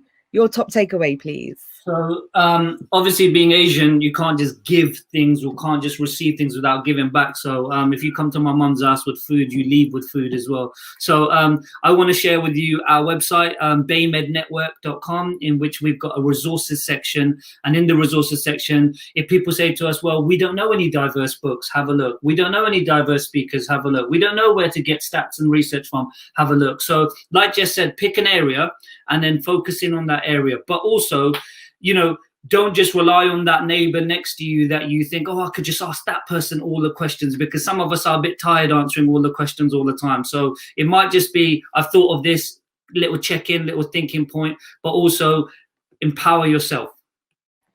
Thank you, Amjad. Okay, last 30 seconds. We're going to go to Nick. Takeaway, please. Thank you. Two things and two takeaways. I hope that's all right. First takeaway is it isn't a quick thing. There are no quick fixes to this, and you do need to work on reviewing the curriculum and doing the hard work that is important there. However, that's not an excuse to not do the work in the short term. And what I would say is, if you are struggling for time on getting resources together, make use of the incredible resources that are already out there. And I promise I will tweet it. And finally, Kate, your top takeaway, please. Okay, I think my top takeaway would be undertake what we call a diversity walk in your school, in your setting, or ask pupils to do so as well. So take a camera, take a notepad, walk around the school and see what it says to you. That can be really eye-opening, particularly if pupils do it, because you can see the areas where there are really safe areas and there's lots of representation, and perhaps areas where there are sort of in the physical environment unsafe and you can do things about it. So undertaking that diversity walk. Thank you so much, Kate, and thank you to all of our speakers for this panel. It's been really, really engaging, and there's been lots of positive comments, so please do look on Twitter because people are talking. Hannah, final words? I'm desperate for a coffee, so we'll see you all in 30 minutes' time at 11 o'clock. Good morning, everyone, and welcome back to our third virtual Diverse Ed event. It's brilliant to have you following us today, and welcome to our speakers for our third panel. So far this morning, we have looked at diverse children, diverse curriculum, and this panel is going to look at diverse staff. So with us for this panel, we have Aneesa Haroon. Aneesa is a Deputy Head of English, and she's going to be speaking to you about forging your own path. We have Vilok Avadhan, who is a visible role model speaker from Upton Court Grammar School. He's the deputy head boy at the school that should have been hosting us today, so it's great to have you here today, Vilok. We then have Cleo de Jong, who is assistant head teacher. She's going to be speaking about confidence in our career choices. Evelyn Forde, some of you might recognise. Evelyn is going to be speaking about leadership pipelines. She was named TES Head Teacher of the Year last year and got a small prize through the post from the Queen at Christmas. So well done, Evelyn. And our fifth speaker is Hind. Carly is the co-founder of Dual Frequency. She's going to talk about owning yourself in your school. So our first speaker, Aneesa, would you like to start sharing your thoughts? Yes, thank you, and hello everyone. My name's Aneesa and I've been a teacher of English for 10 years. So forge your own path. So the concept of forging is to take a piece of metal and melt it and forge it, shape it into something that you want it to be. So really it's about ownership of that. So the first lesson is to be flexible in your career. That is the very first lesson. And my second thing is just a message to head teachers and SLT, everybody watching, is that BAME staff like myself often come from rather challenging and disadvantaged backgrounds. And that's something to definitely recognize when you're nurturing and shaping staff into being senior leaders. So I think we have to be very compassionate and careful with the nurturing of staff, first of all. And the second thing is be selective with your school. So that's to everybody here. Be ultra selective with your school, because it's important that their ethos aligns with your own ethos. If you're at interview or if you're at your current school and you don't feel the connection with your head teacher, you don't feel that your teacher is going to be a friend to you in the process of your development, it's going to be a very hard struggle to get promoted and to get where you want to be. You need to have their support. So be very selective. If you're a good teacher, you will always be best placed to find a great job. So I think be confident in that. Be very selective with them. So at interview, on that note, at interview, ask about their policy on diversity in their curriculum. Ask about their policy of diversity when dealing with pastoral issues. What have they put in place for that? And importantly, for your development, ask about their policy on diversity in management. It's very important that they have a good policy to foster their staff and get a bigger picture of society in general in their school, and everybody to be represented, because we have a responsibility to the children that we teach to represent them.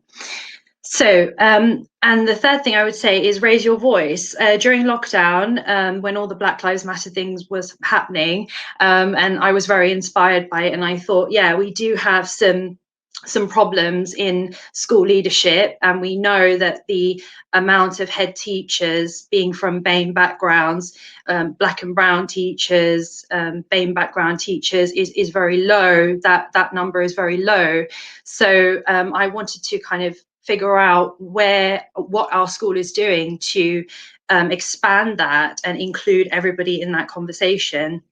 So I did raise my voice, and it was met with some very warm and nurturing advice, and it was also met with some clear action. So that's something to look out for. It was met with some clear action in terms of development of staff, management programs that were very inclusive. So that was a really good thing to do. If you're going to be shy about it, I would say don't be shy about it. You know, inspired by Hannah in the previous talk that you said you have a mouth and you have eyes, you can see what's happening. You know, we're not stupid. So please, you know, raise your voice to that and speak to power. The people in positions that have the power to hire and fire, you need to really speak to them. Yeah. So and the last thing I would say is network with BAME colleagues. So the BAME colleagues in your school, or any other colleagues, the diverse colleagues in your school, please network with them, get their advice, learn from them. They can teach you a lot about your own privilege, actually, and understanding where you can fit in and be a good advocate for yourself, of course, but for them as well. So, yeah, thank you. Thank you, Elisa. Brilliant start to our third panel. So our second speaker, Vilok, can I ask you to now contribute? Thank you for having me on this morning, and I'd like to give a bit of a special thanks to Babita, Miranda and Ollie, Miss Spinks and Mr. Perrin at Upton Court Grammar School, who have all helped me create this talk about diversity in schools. So schools are the beating heart of our society. They aim to create educated and inspired individuals, with children of all backgrounds given the opportunity to exceed their potential and give back to the very system that enabled them to flourish. However, my experience as a student unfortunately shows this is more of an exception rather than the rule, as diversity is not highlighted enough within our educational institutions to ensure all students get a fair shot at life. As a British Asian with Indian heritage, I found it difficult at first to blend cultures together as a kid growing up in the UK. Although I was blessed with loving parents who opened my mind to different cultures throughout primary school and into secondary school, I felt a lack of connection with my Indian roots to the point of feeling ashamed by it. Schools only scratched the surface of diversity, where we would briefly learn about different cultures in RE before resorting back to general studies about British values, without acknowledging and appreciating the plethora of cultures that contribute to the success of our society. The lack of representation and understanding of the journeys that each individual takes has led to an unhealthy culture within our schools, with generalizations ostracizing those who have the right to be different instead of being funneled into a certain path, whether that be their future careers or their cultural experiences. The purpose of my talk today is to set out my vision of how such issues related to diversity should be approached in schools in order to create a system that is more supportive for those coming from diverse backgrounds, and how, as educational leaders, you can be the spark needed to champion diversity within your school. Before I can lay out my vision for diversity, I think it's important to define what it is. When I asked my student peers what diversity meant to them, I received a wide variety of answers. For some, it meant characteristics, sexualities, ethnicities, disabilities, among countless other attributes. For others, diversity is more than just the typical diverse groups, and instead means acceptance of differences in personality or opinions. In an educational context, many of my peers also view diversity as having access to a range of opportunities and careers. So what do I think schools need to do? In essence, I want diversity in schools to be more than just accepted and methodically implemented as a tick box exercise. I want diversity to be actively encouraged as the core feature of everything schools do, and that over time, it will become second nature to celebrate people's individuality within our educational settings. Diverse leaders provide young people with role models who pioneer different ways of thinking, in turn empowering others to make their voice heard. As a student leader myself, I have seen how diversity in the student community can influence the staff community. At my school, student leaders have pioneered diversity days, celebrating the cultures of our students with the sharing of music, food, and dance, among many other elements. However, I want to see more members of staff pioneering these events, rather than the students and young people always leading the way. Staff need to start inviting students to discuss their backgrounds, to understand their academic and life journeys. And by creating focused events for students, we can start feeling more represented and included within a safe educational space. So what is my vision for diversity in education? I firmly believe that diversity should be embedded within the school curriculum. It is pivotal that a student's learning accurately reflects the rich diversity of cultures and experiences within wider society. I'm proud to say that our own history department has already begun to rethink and reshape its way of teaching the slave trade and the British Empire, focusing more on discussing the human cost and the legacy that still remains today. But this is just one step in the right direction. My vision for increased diversity within school is one in which these conversations are being had in every subject, from the inclusion of more ethnically diverse authors in English to sex education that is informative for all sexualities. Schools can pioneer diversity even at a young age, for example, having storybooks written from the viewpoint of ethically diverse characters. It can open young people's mind to a different world around them. Diversity is also about opportunity. We'd like to see more teachers taking into account the diverse range of learning styles that exist within each of their classes. And as students are expected to start making career choices, cater to the diversity and dreams of them. Speaking from the perspective of grammar school students, we've experienced firsthand the academic pressure and expectations that come with being funneled into a particular career path or lifestyle. Make sure students know that there's more to life than the school, university, impressive job chain, and that a life of success can never be measured by academic achievement. When teachers take their time to understand the diversity of the individual behind grades on a sheet of paper, it can make school a safer and a more welcome place for all. This world is but canvas to our imaginations, and schools are the first step in enabling students to thrive in an ever-changing society. Give all students the chance to flourish, and I'm sure we will continue to progress our society like never before. Thank you for listening. Wow. You've got quite a few comments about when you're going to run. Oh, he's gone. When's he going to run for Prime Minister? We've lost him. Vilok, we'd all vote for you. Please do run to be a leader of our country in the future. I think you could show our politicians a thing or two about diversity, equity and inclusion. Great start so far, thinking about the lens of staff on staff and then students looking up and what are the... I was just giving you some compliments there, Vilok. We lost you. We're saying, please run for Prime Minister. We would all vote for you. Okay, so brilliant diversity of lenses so far about who we see in the staff structure in our schools. Cleo's up next. Please contribute next. Morning. So I'm going to talk about quite quickly, hopefully, the 15 years that I've had in teaching and what I've learned during that time that's really contributed to me feeling more confident in my role, just as a woman, as a black woman with natural hair even, and how that can stand out in different contexts and how to maintain your confidence levels in those contexts. Also at the different stages in my career. So I'll start firstly as an NQT. I started as an NQT at quite a challenging school where just getting children to sit down was a win. It was a school where not many staff, not many children looked like me, and that can chip away at your confidence. Even as an NQT, it's tough, especially when no one really shares your background. And what I will say is I had a fantastic head of department, and my first tip at that stage in your career is to really hone your craft, to really know your subject knowledge, really get into your pedagogy, really work on building those amazing relationships with students, with staff, so that you can draw upon those skills when it does get tough and when you are feeling low. Moving on from there, I went into middle leadership, and now I was really fortunate because I had a head teacher who looked just like me. The SLT were diverse, the middle leaders were diverse, and the entire staff body reflected the student body, which is quite rare, even in schools in London. And I really felt at home at this school, so much so that I didn't get the job at interview, but wrote the head teacher a letter to say, but I thought you were my family. What's happening here? You have to sort something out for me. And luckily he did. He created a role for me and I joined the school. And I would say it was the school where I really grew my wings. I really grew into myself. And I think it was because I felt so recognized.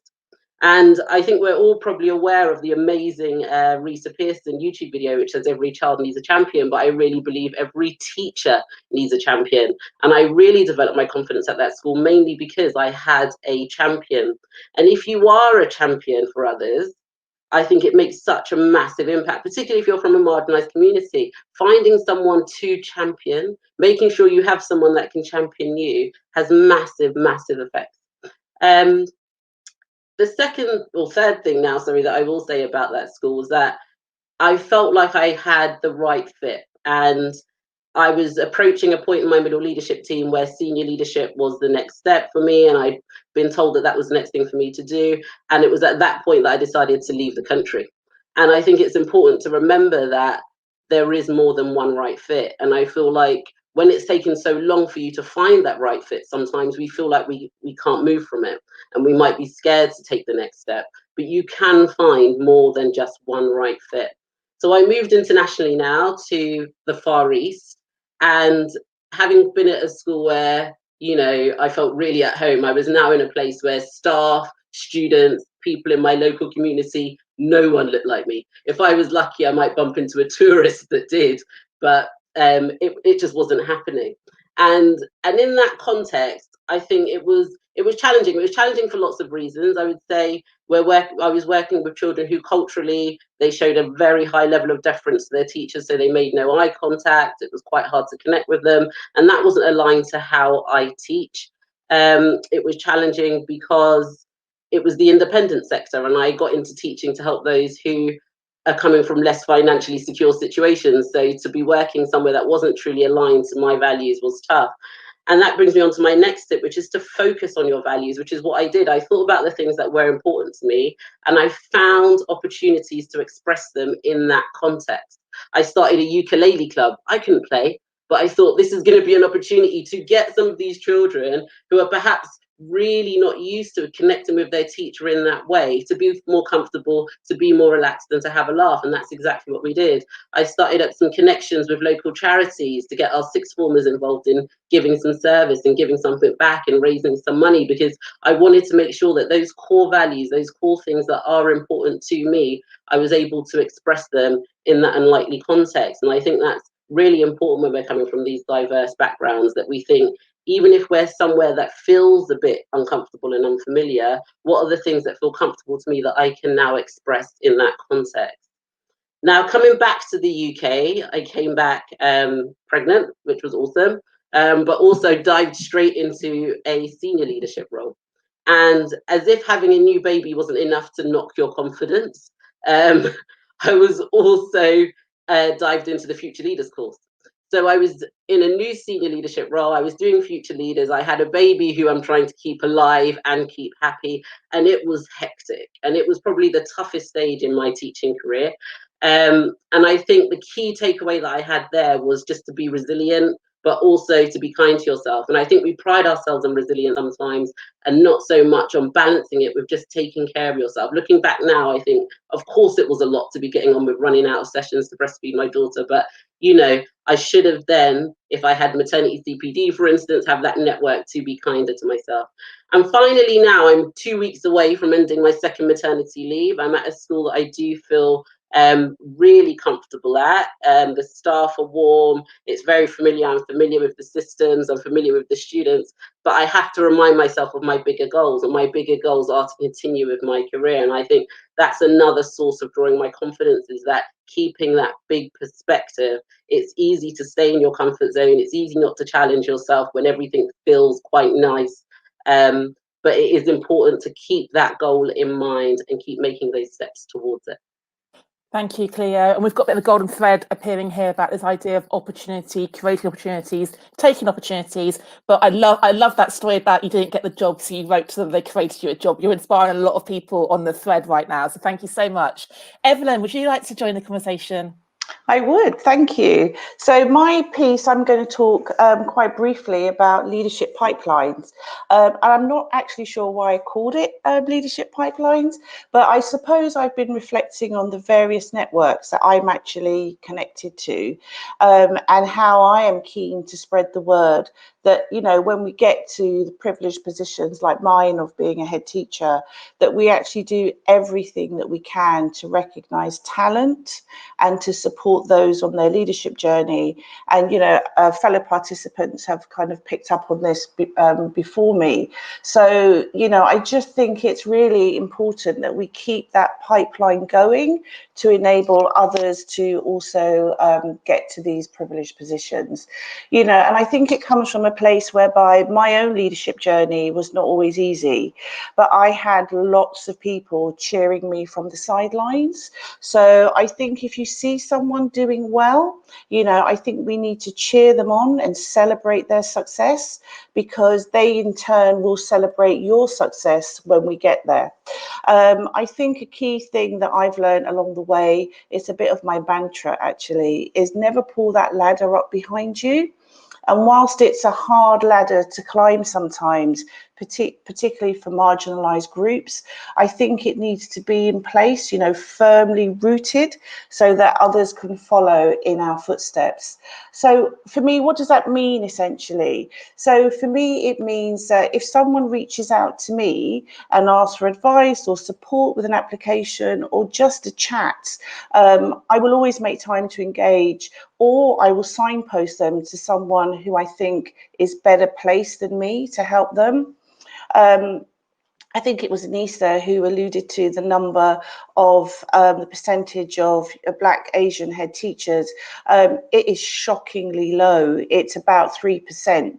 I find that unacceptable, and it doesn't represent the many schools that we serve. So I will always be an advocate for change. I'm not embarrassed that I'm popping up everywhere at the moment, but A, it's a way for me to get my school out there, and B, it's so that other aspiring leaders can see someone who looks like them. And Cleo just mentioned that point as well. I think it's important that, you know, aspiring leaders see someone who looks like them, so they know that they too can become them. I'm a member of ASCL Council. I think it's a real privileged position that I hold there. And I recently started an ASCL Black and Asian Network group, which is a real safe space to talk and reflect and consider how we can make, you know, structural change, how we can keep that pipeline going. If you're a member of ASCL, drop me a message that we can give you more info.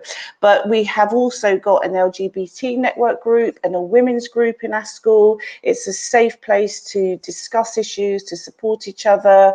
And we're also working with the NGA because, you know, they can see that there's, you know, that pipeline isn't always there. So really working with them to see how we can address recruitment and keep that, keep that pipeline open. Another thing that I would say is, consider who you could put forward for positions. You know, you might see a job come up and it might not be the right one for you, but recommend somebody, you know, tap somebody, a colleague, a friend on the shoulder. And what I can assure you of is that the recruiter will remember you for having done that. And your friend or your colleague will never forget that spirit of generosity. So finally, mine is quite brief, but finally, what I would say is tap someone on the shoulder and never pull that ladder up behind you. Evelyn, thank you so much. So many tips there. And the stats are shocking. If 14% of the country is BAME, why are only 3% of the heads BAME? And if we think about primary school pupils, 24% of the children we serve are BAME. So we really do need to shift the data and actually say, stop talking about it, actually do something practical about it. So thank you so much, Evelyn. Our final speaker then, Carly, would you like to jump in? Morning, everyone. I feel like 2 solid weeks of remote teaching has really helped prepare me for this, but it's nice to see actual faces and not black screens today, which is what I'm used to. So as Hannah said, my name's Carly. I'm co-founder of a website that provides resources on issues of diversity called Dual Frequency. I'm also a second in English at a Catholic secondary school in Stoke-on-Trent. And similar to Yasmin this morning, really I wanted to talk about my personal experience and why I own my sexual identity in school and what I think the added value is of that. So to begin, I suppose as a gay teacher, should I be responsible for LGBTQ plus visibility in school? And I suppose the answer is alone, no. But as part of a wider school community, then I think absolutely yes. And I've got the added layer of experience that can be tapped into. I went to school during the 80s and 90s while Section 28 was in place. And I feel like my experiences are a real driving force in wanting to make a difference for, you know, the young people that I serve and their experiences in school and trying to make that more positive, I guess, than the experiences I had. So I wanted to talk about this in 3 strands and how this kind of benefits different levels of the school community. So first and foremost, the students. So my students are everything to me, and that's who I show up for every day. And I'm sure that's the case for pretty much all of us. And it's true that visibility matters. You can be what you can't see, but it's much harder. It's a more difficult road to take. And there is so much value in having that visibility. My students know that I'm gay. I haven't always been comfortable with that, if I'm honest. Looking back, I don't really know why. But now that I am more comfortable with sharing that, I'm in a position to do so much more. So I've created community spaces, groups, events, driven awareness days and things like that. And, you know, just even on the level of shared experience, the fact that I've got a family, I've got a child, that's something that they can see is viable to them in their own lives. Secondly, I think I wanted to call this the staff room, but I guess the kind of wider staff and my colleagues and the benefit to them really. And I think thinking about the staff room and the conversations in the staff room, often I've been asked questions that are perceived to be perhaps innocent, but actually are inappropriate if we're honest about it. And it's taken me some time, I think, as well, to become more aware of that and to find my voice and the ability to say no to questions that are inappropriate and to, I guess, open up a wider conversation about why that's the case. And that can be really difficult with your colleagues. Especially, I think, when they take the form of humour. So microaggressions in the form of humour are something that exist all of the time. And I'm ashamed to say that I've joined in that in the past, probably to make other people feel more comfortable when actually I should have been challenging that. And so finally, I think challenging the banter in the staff room is really important. And sometimes teaching tolerance doesn't only mean to our students, but to our colleagues as well. So lastly then, what's the benefit to senior leadership in my kind of owning myself in school, so to speak? Well, I actively promote and advocate on these issues to SLT, probably more than they would like. I think sometimes they're a bit irritated to see me darken in their doorway as often as I do. But I don't want to wait to be instructed on issues that directly impact me and people like me. I fight for the kids, so I will challenge policies and procedures that don't have their best interests at heart. That might be gendered uniform policy. It might be opportunities to explore diversity in the curriculum. So I know there's been talk about Benny's book today. Here it is, look. So remember, your school have a budget. I made my school buy this because I want this to exist beyond for as long as I'm at that school. So yeah, opportunities in the curriculum, and also it benefits senior leaders to have a diverse workforce because we each bring something different to the school.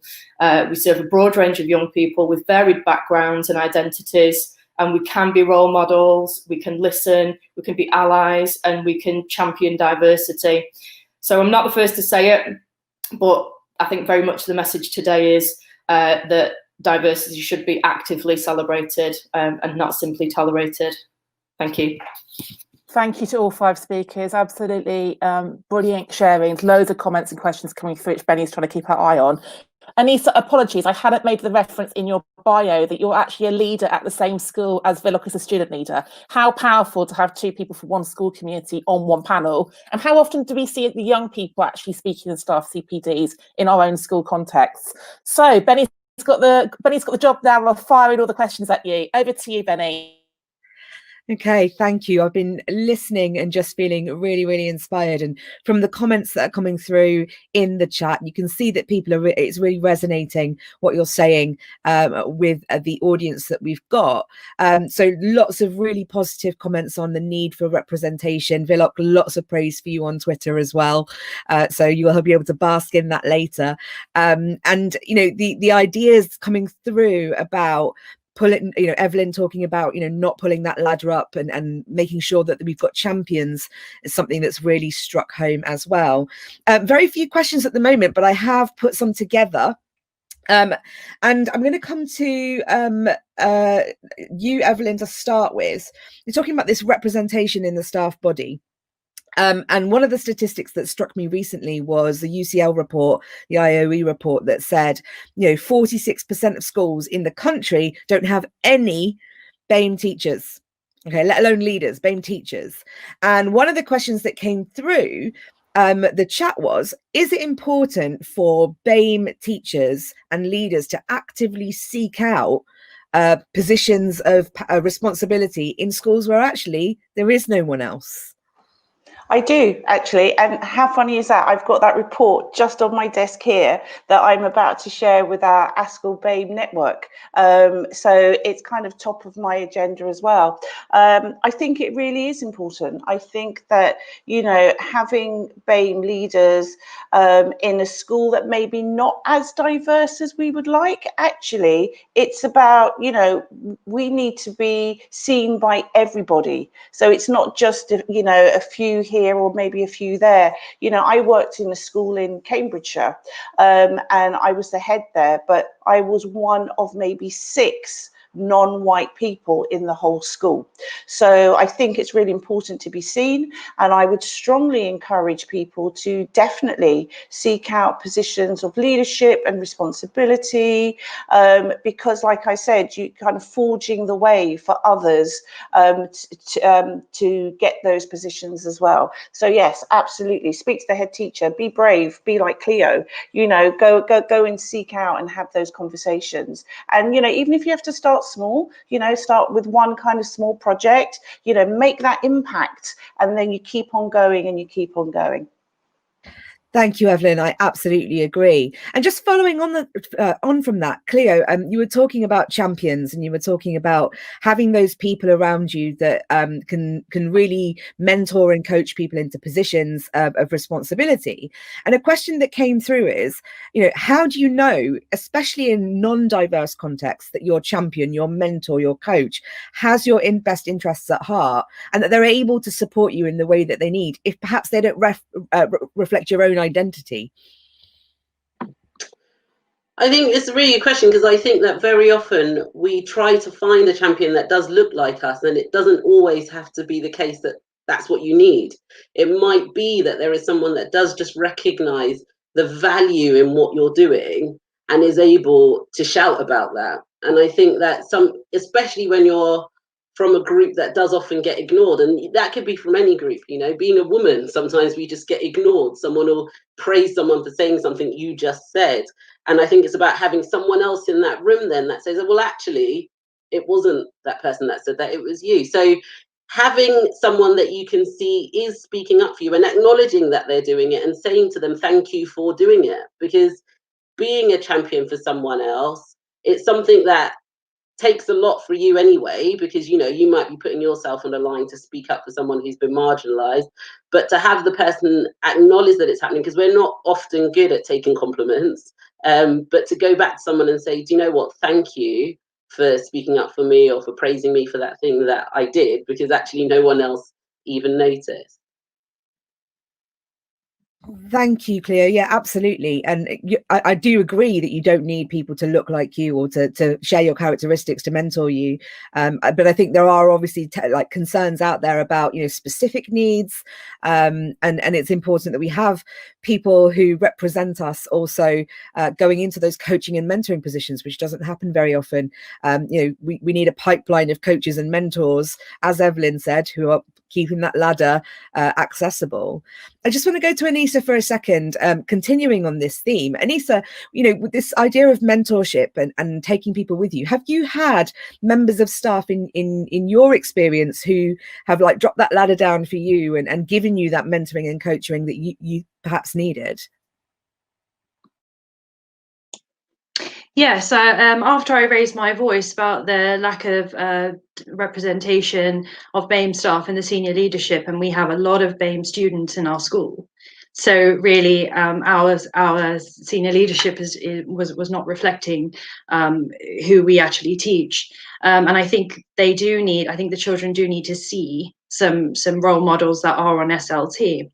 So what you're asking was if somebody's mentored me. I found it actually quite difficult to find mentors. I have an excellent relationship with my head teacher now and the co-CEOs of my trust, so I can go to them. So they've been really responsive and they've been really warm and nurturing. So that was my point really in my talk. If you're asking the question about diversity and nurturing and training, you have to see the reaction from the people that you work for and see what they're willing to do as well for you, because you're working hard, you're adding value, you're very influential as a teacher, you've given up your life to a certain extent to become a teacher, and actually it's a very stressful job, and you have an awful lot of influence. So we have a lot of teachers going off with stress and things like that, and it's not surprising because it's a very stressful job. But you need to, when you ask the question to your mentors, to your head teachers, you have to gauge the reaction. If it's a warm and nurturing reaction and followed up by actions, then you know that yes, something is happening. So yes, in that sense, I have had help to get to where I want to be, but that hasn't always been the case in previous schools, even though I've sought mentors in SLT, and it doesn't matter what color they are, sexuality, whatever, it doesn't matter at all. But it has been a little bit difficult. Now that may be because they don't have the time, and I understand that because senior leadership is very time pressured. You have a lot of stuff to actually get done, to accomplish, and I totally get that. But it's also, if you're genuine about, if you're on Diverse Ed, you're probably really genuine. If you're watching this, you're probably really genuine about making a change. So if you're really genuine about that, then I think follow that up with some action and make that a priority. Thank you. I think it's really important to hear experiences from teachers working in schools who are going through this at the moment. And I want to move to you, Vilok, to ask, and I feel like I'm putting you on the spot. And because your teachers are sitting in the room, feel free to be as honest as you like. One of the questions that came up in the chat was, what actions has your school taken, or what can schools take, do you think that will resonate most with the kids? So, is there a particular project or a particular approach schools should take that will have real impact for the children inside it? Yeah, I think there are multiple approaches that schools can take. I feel that something that's worked really well for our school were as part of the student leadership team encouraging diversity days. So looking at students actually leading the charge on how we approach different cultures.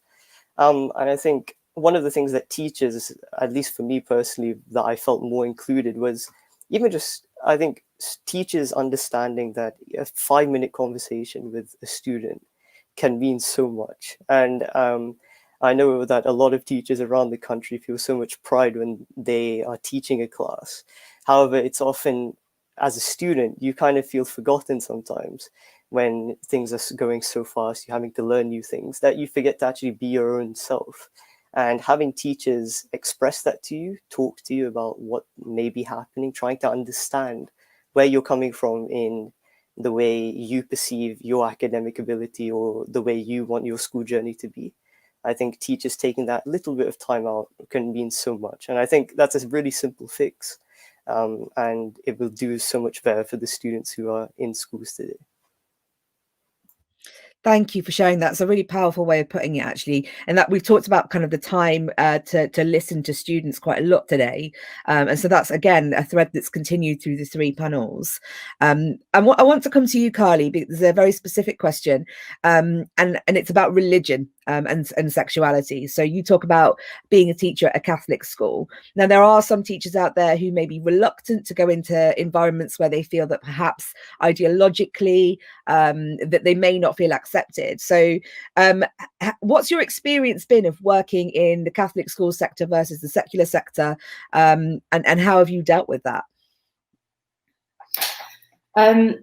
Yeah, I think it's a really interesting question, and I suppose what I would say is on a personal level and in terms of colleagues and senior leadership, have I felt a difference in secular to Catholic? And the answer, honestly, and this is just my experience, would be no. I think where the difference lies is the experience of the students, if I'm honest. So for example, setting up an LGBTQ plus youth group in a Catholic school has been far more challenging than in another school, because I think senior leaders feel like there's much more to consider. There are more stakeholders that have an opinion on this.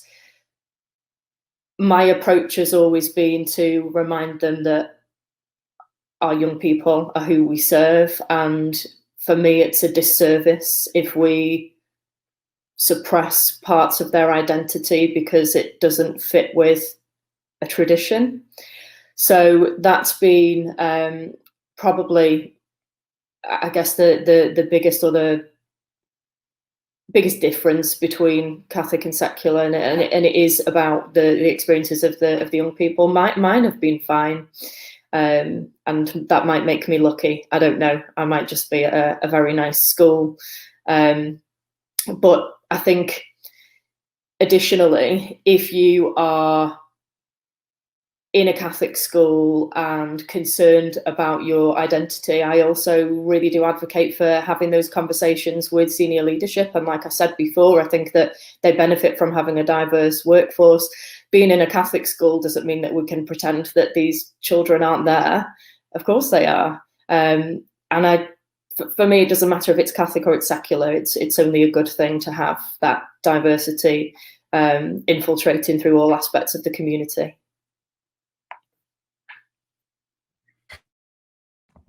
Thank you for sharing that. We've got a few more questions, but I'm conscious of the time and the fact that I need to pass this back to Hannah for our final thoughts. So Hannah, would you like to take it back so that we can go through our takeaways?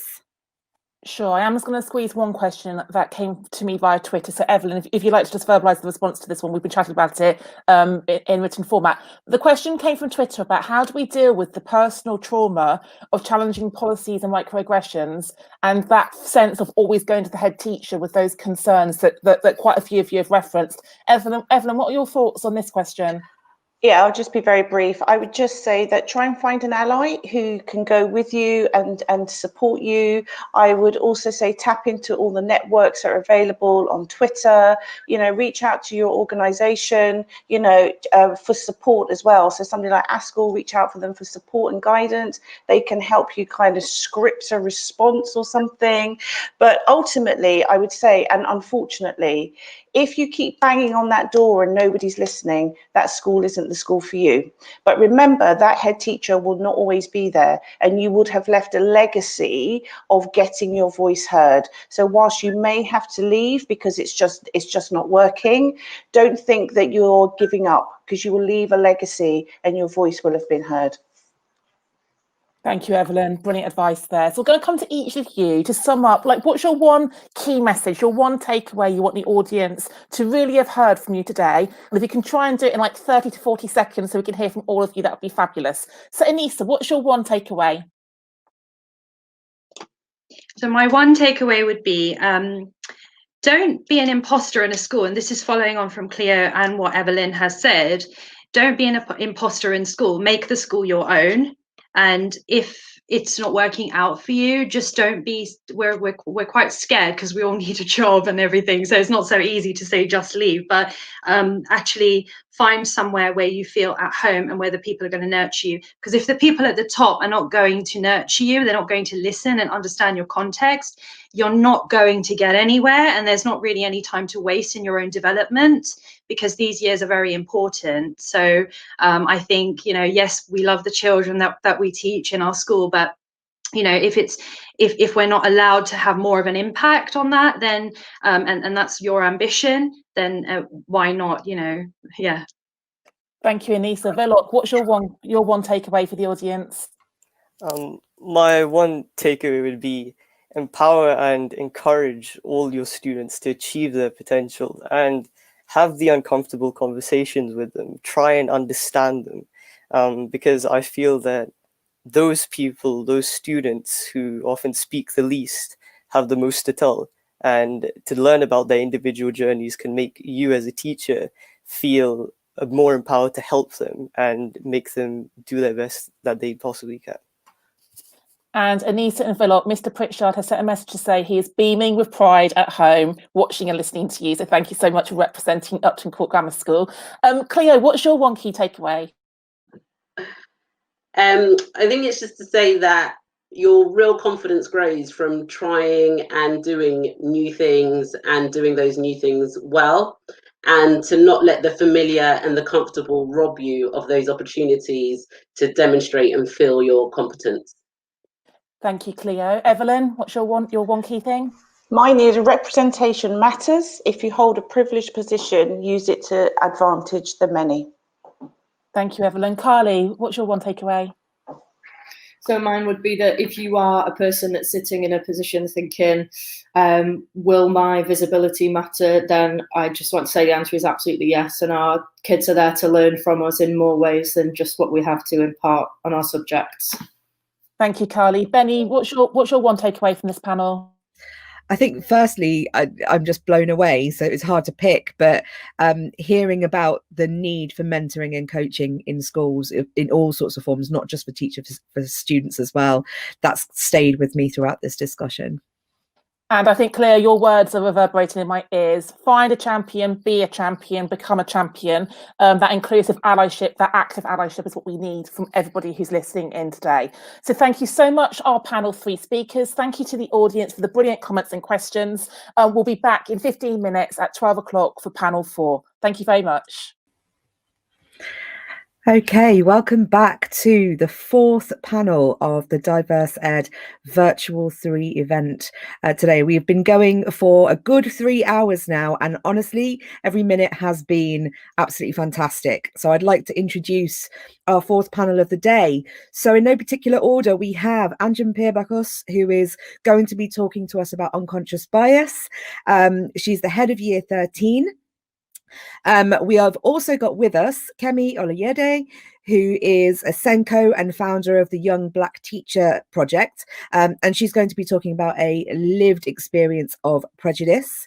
We have with us the inimitable Youlande Harrowell, who is an assistant head teacher, but also the co-founder of Mindful Equity, a fantastic organisation. And she's going to be talking about empowering BAME women in education. We have with us also Jack Bastian from Diversity Role Models. And we were due to have another speaker.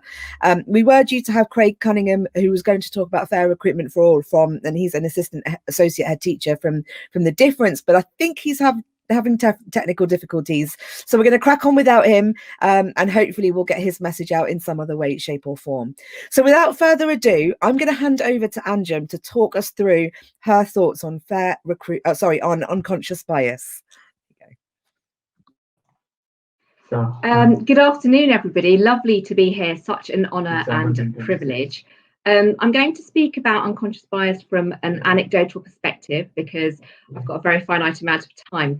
But it's something that I think that we all need to address and understand in terms of its existence, because only once we address that and its existence that we can actually address it and make change and do something to change the status quo as it is. So just anecdotally, I was coming back from a theatre trip when we were allowed to go to the theatre many moons ago on a school trip one evening, and I was coming back from the station and just walking to my car, and suddenly I can hear some footsteps behind me, and the footsteps are getting closer and louder. And I'm a relatively small person. I'm traveling on my own. It's late at night. And what's happened is that these footsteps start to become louder and closer, and I immediately start to panic. I'm immediately thinking, okay, if they want my phone or if they want my purse, whatever it is, they can just have it and they can leave me alone. My safety is my paramount concern. The footsteps then sidle up towards me and behind me and then immediately next to me. And I'm absolutely panicking, heart rate's up, breathing incredibly fast. And I hear, "Oh, hi, miss, how you doing?"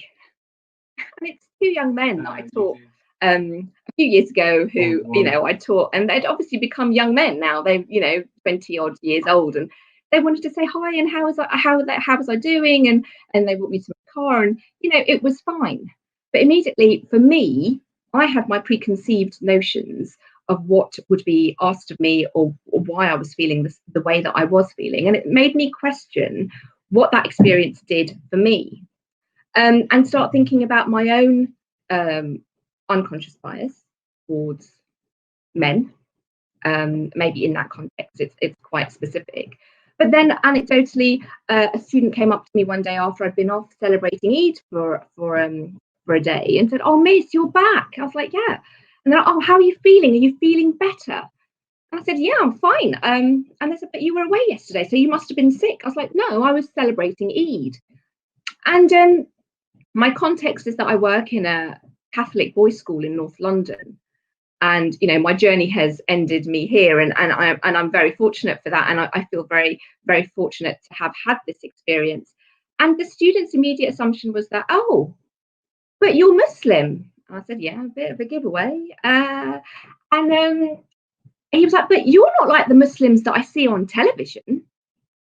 And suddenly a penny dropped, because clearly the student's experience of Muslims, maybe Muslim women, had been in a preconceived notion that had arisen from his consumption and his exposure to Muslim women in the mainstream media or in print press, or what he had been exposed to.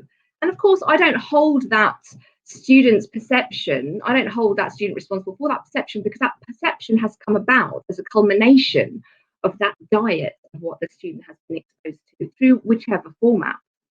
So it made me realise that actually we all have unconscious bias, and it's actually something that we need to address, but also need to challenge, because it comes about because of our consumption and what we are exposed to.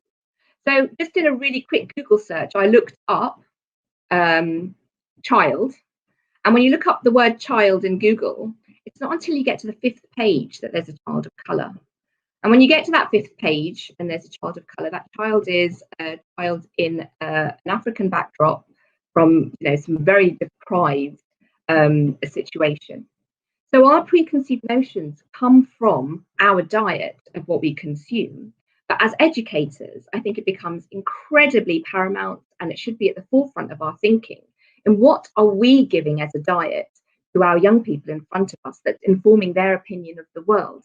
And we live in a world, we don't live in a town or a city or a country. We are very much a global community.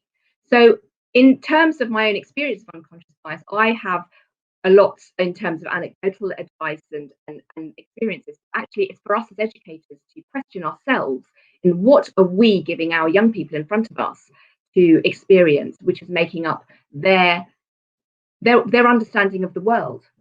So I'm just going to leave it there, and hopefully that's some food for thought this very rainy afternoon from Stanmore in North London. Thank you, Anjum, for sharing your thoughts. And yes, it has given us food for thought. I'm going to move straight over to you, Kemi, for your experiences. Hi, everyone. So my name is Kemi, as Benny has mentioned, and I'm the founder of the Young Black Teachers Network. So the one thing I want to focus on is why I'm so passionate about having more Black teachers in education. And I've had people, I'm not going to say attack, but they've come towards me to say like, why is it only Black teachers you care about? And that's not the case. If we were as diverse and inclusive as we say we are, there will be no reason for the Young Black Teachers Network to exist. So the whole point of having the Young Black Teachers Network, because when I was in school, I never saw a lot of Black teachers, maybe the odd one or two here and there. And then what I noticed was that they never got past being a classroom teacher. So I thought, what is this glass ceiling that these teachers are experiencing? What is going on here? And then when I became a teacher, which was not the plan, by the way, I had no plan of ever becoming a teacher. I found the same thing again. Like, why is it that after I've been a student and I'm now a teacher myself and I'm training, I don't see any Black teachers in senior leadership positions? And that kind of worried me, because even in the cohort when I was training to be a teacher, I was the only Black person there. So I was just like, I went to school with a lot of Black people. I lived in an area where there were a lot of Black people as well. I wonder why this is just, something's just not adding up here. So after I did my teacher training, I found that I felt quite alone when certain situations would happen. And when I would try to bring it up or discuss it with people who were not Black, I'll be told, oh, you're too sensitive, you're overthinking it. So-and-so didn't mean to say something in that way, or you took it wrong. So it was always like I was doing something wrong, rather than what the person has said or done. That's not the issue. And I remember finishing my my trainee year and starting my NQT, somebody who had trained with me as well, he was white, but he came and told me, he said, oh, what did they start you on? And I said, oh, I'm starting on M2. He's like, oh, I'm starting on M5. I said, what? How does that, what do you mean? We both completed this training course together. I don't understand what's the difference between us. I'm teaching a core subject. He wasn't, but I thought, does that have, I don't know if that has something to do with it. And then he said to me by himself, I'm white and I'm a man. That's the honest truth. And I thought, wow, like, I mean, it kind of hurt, but he said what he said, and it was true. So I thought, okay, I wonder how many other Black teachers are feeling this way. And it got to a point where I just genuinely, I did not like teaching. I'll probably say I hated it. It got to a point where I hated it. So I resigned from my job without thinking of what next I'm going to do. But I just knew that if I leave my job as a teacher, what does that mean for the other Black children who saw me in the classroom, who maybe they had an experience like mine, not seeing Black teachers growing up? And I'm now going to be one of the teachers who are leaving, who's given up. And that just made me think, okay, this can't continue. I really need to find a way or find a school that I'll be happy in, right? So I started the Young Black Teachers Network because I want to ensure that other teachers who look like me, they have a safe space. They have a network and organization, not just an organization that's all about, talking. We need to make sure there's action behind what we say. So if we say we're going to support you, that's exactly what we're going to do. If we say we're going to mentor you, that's exactly what we're going to do. And we're not going to sugarcoat anything, because in the real world, it's not sugarcoated. On top of that, I work in a pupil referral unit. And for the last 3 years, 90% of my students have been Black boys. And I don't want to see any child get excluded from school. Like, let me make that very clear. But exclusions are that's a whole different conversation that will take up more than 5 minutes. But to see 90% of those faces look like mine, it just doesn't make sense when we don't even make up 90% of the population in this country. It really doesn't make any sense. So if I give up teaching, not only am I doing myself a disservice because I said I want to be part of the change that I want to see, but I'm also doing my children a disservice. And I can't afford to do that when I feel like if things hadn't changed when I was a student and now things haven't changed again, like, where's the progress that's being made? So I want fellow Black teachers to know that there are people in their corner who look just like them, who understand. Sometimes it gets tiring having to explain everything. I don't always want to have to explain everything. Sometimes you just want someone who gets it. And it's not that I'm always looking for a solution, but sometimes you just need someone with a listening ear who cares. And also when it comes to my students as well, I want them to know that I see you. I'm in this classroom with you. I don't want you to fill up these seats, but when you're here, I will make sure you get the best education you can, because in honesty, most teachers who work in a pupil referral unit or alternative provision, they're not all qualified. So I don't want them to feel like their level of education is compromised. So that's why I'm here. That's why the Young Black Teachers Network exists, to make sure we support our fellow teachers and also our students, because we have to pass the baton on to them. Thank you so much for sharing that, Kemi. There's lots of comments about how important it is that you stayed in the profession, and gratitude for you sharing your story. So thank you for that. Okay, moving on to Youlande. You have done quite a lot of work recently. You've got things to say. I'm going to pass over to you. Thank you so much, Bernie, and thank you to both of you, Benny and Hannah, for creating Diverse Ed and giving us this platform to have these conversations. I'll start with the creation of Mindful Equity and the fact that I had the utmost pleasure of sharing a seat at a senior leadership table with my fellow co-founder, Aretha Banton, who has now been promoted this year to Vice Principal. And she's a fellow Black woman, and both of us look at each other thinking, well, how have these two extremely wonderful Black women made it to a senior leadership table to have those conversations, have a seat at the table where those decisions are being made? And to be quite frank, when we looked back at our career journeys, there was a lot of parity in the sense that we had struggled and challenged to achieve what we have done thus far. And due to the lack of uniqueness in that, when you have those conversations and those narratives with other Black women, other Asian women, or just women of color, period, it is a challenging path to make it up to leadership seats. Now, much like Kemi beautifully said, if we want to see change, particularly one thing that 2020, no matter how much we want to leave it in the past, I think the voice and the power and the drive to create things to be what we want them to be, in other words, be the change you want to see, definitely gave Aretha and I the power and the courage to create Mindful Equity UK. 3 core strands to our organization. Number 1, it is about community. I know that throughout, and Aretha would echo this, throughout our career, it is our sense of connection and community and network that has allowed us to feel confident, to learn the lessons, to hear the wisdom of those who have stepped and walked the path that we are currently walking to get to where we are now. That in turn reinforces your confidence to step forward into leadership roles and to not be that woman who plays to the research and the narrative that says that when you see the job description and you can't tick more than 40% of what's on that job description, you're going to turn around and say, no, I don't want to apply for that role. However, your male counterpart, you, a white male, is more than confident to apply for a job, even if he can't do half of the job description. Okay, so that would be one element of it. And bringing our network together, offering that mentoring service. And we've had great success with the people that we've had the pleasure of working with. We also consult with organizations. We've got some amazing partnerships that we've fostered in only a few months of existence to essentially ensure that we're diversifying the narrative. It's really important that everyone understands that being a teacher is a social responsibility. It is not something that we can start planting Black and Asian teachers in areas in the United Kingdom that are white.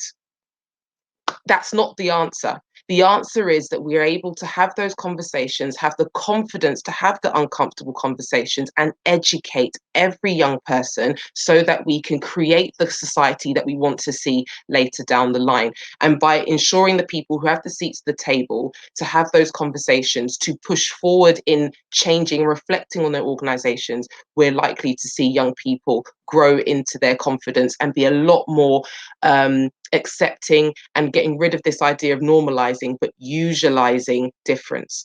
And finally, it's encouraging there to be a lot more research. Now, we've had lots of papers. I mean, the Macpherson paper, there are articles flying left, right, and centre. A lot of the research actually that we feed off of seems to be very American based. And if it is in the United Kingdom, it's usually London centric. And that again is only showing a small part of what the issue is, and it will never be the way to fix everything. We're very fortunate, those of us who live in London, because we are very diverse and we are able to see a lot of difference around us. And as you travel out of London, obviously the demographics change. And so in conclusion, it's about us as an organisation supporting educators, particularly Black and Asian women, because we know the struggle to feel connected and be able to step into their confidence and be leaders, but more importantly, driving forward action to diversify the narrative around education. Thank you, Youlande. Really powerful words. I just want to, on that point about usualising, it's a term that was coined by Sue Sanders, who is the founder of Schools Out, an LGBT organisation, an absolute powerhouse. So we credit her with that word. Okay, I'm going to move over to you, Jack. We're going to have plenty of time for questions to come back to all of our guests. So over to you, Jack. Fantastic. Yeah, thank you very much. Thank you to all the other panelists. That was really powerful and really insightful, and yeah, really inspiring calls to action. So my name's Jack Bastian, the head of education at a charity called Diversity Role Models. So we work with schools to empower them to create more LGBT inclusive learning environments. The theme of today, a fantastic set of speakers and panels going on throughout the day about belonging, and this one in particular is looking at diverse schools. And I wanted, if I can, to draw a bit of a distinction between those two things. I think the diverse schools are a reality for all of us. Whereas I think making sure that students and staff from diverse backgrounds or who have diverse identities feel like they belong, I think that's the challenge that we all as educators face. Back in November, Diversity Role Models released our Pathways to LGBT Inclusion report. So it was surveys from around 94 schools. From the secondary cohort, 14% of students identified as LGBT+. So our schools are diverse. That is the reality of those schools. But the question we have to ask is, do those students feel like they belong in those schools? So we also asked a question around, would one of your peers feel safe to come out at this school? And in secondary schools, only 27% of students thought that one of their peers would feel safe to come out at school. So we have to ask ourselves whether we can truly belong if we can't feel comfortable being ourselves and being our true selves within our school environment. So we need to try and create that culture, that ethos, and that value, those values that respect and represent those diverse communities that we serve. I know concepts like culture and school values can be quite abstract or something that's written on a mission statement and not touched for a couple of years, but in reality, it is the people that create that culture. It's people that embody that ethos and they live those values of the school, and that's how we can shift that culture to be one that is inclusive and representative. Diversity Role Models were set up about 10 years ago now. It'll be our 10th birthday in May, with the idea of bringing in LGBT+ role models who would share their personal stories in the classroom to try and embed empathy, understanding, and also to change behaviors and change the culture of that school. So in primary schools, we focus on celebrating different families, and then at secondary, looking at different identities, different forms of discrimination, but sort of underpinning both is changing behaviors and changing the culture of that school. So we've worked with 115,000 young people and also trained thousands of staff members, governors and parents and carers. And I feel really lucky to have had the privilege to stand in so many of those classrooms running those workshops, or well, it's more likely now to be beamed in onto a projector, onto a laptop at home at the moment. But it's fantastic to be there and hear the conversations that the young people have if we create the space and allow them to reflect and have those conversations. I think our workshops kind of have, for me, a dual purpose. And one purpose is to provide sort of representation, reassurance, inspiration for those students who might be LGBT+ or questioning their identity, that 14% from our report. And I've had so many great conversations with pupils who've come up to us after a session and said, hearing a story of somebody like me has given me the confidence to be myself, or this is the first time you've talked about a family like mine in school, and that's incredible. But there's also a second purpose, and that's for that 86%, those who aren't LGBT+. And I think it's important that they understand the role and the impact they have in creating that school culture too. I remember a session at a school over in East London, and we'd had a role model who shared a really powerful story about the impact of homophobic language. And I was wandering around as students were having discussions, and two boys, one turned to the other one and said, I'm going to use some slightly derogatory language here, said, you know, when we call James a faggot, maybe that's not okay. And you know, it's a little bit of a sort of slow clap moment of, yes, using that derogatory language isn't great, but having heard that personal story and been given the opportunity to reflect on it, that can change behaviors. We know that personal stories can have that really, really huge impact. You know, Kemi's story for all of us just now is incredibly powerful and hopefully will change lots of our behaviors as well. In the 2018 referendum in Ireland on abortion, 75% of people said that they were swayed by a personal story that they'd heard either in person or in the media.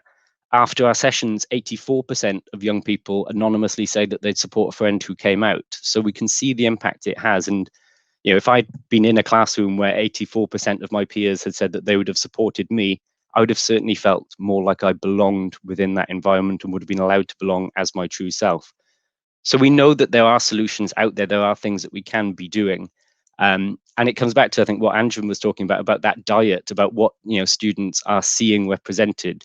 In our report, we found that the schools where pupils regularly learn about LGBT plus identities, they were the schools that were most likely to have a lower level of bullying and a lower level of discriminatory language as well. That's backed up by research from the Stonewall School report. So, sadly, it's only about 20% of young people say they learn about LGBT identities. So it's really important that we bring that representation into every aspect of our schools.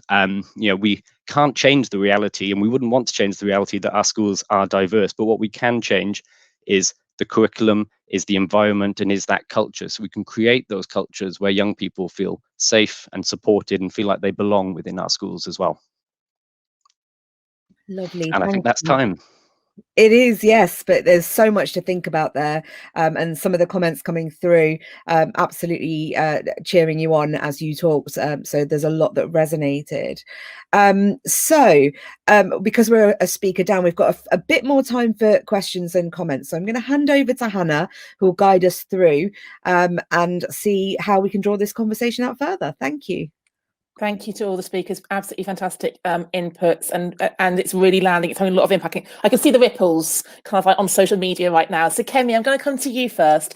A straight white guy, I think, asking the question about, in addition to empowering BAME teachers, how do you suggest those inclusive allies, the non-BAME teachers, go about supporting and empowering BAME people, BAME staff, BAME students in terms of that culture?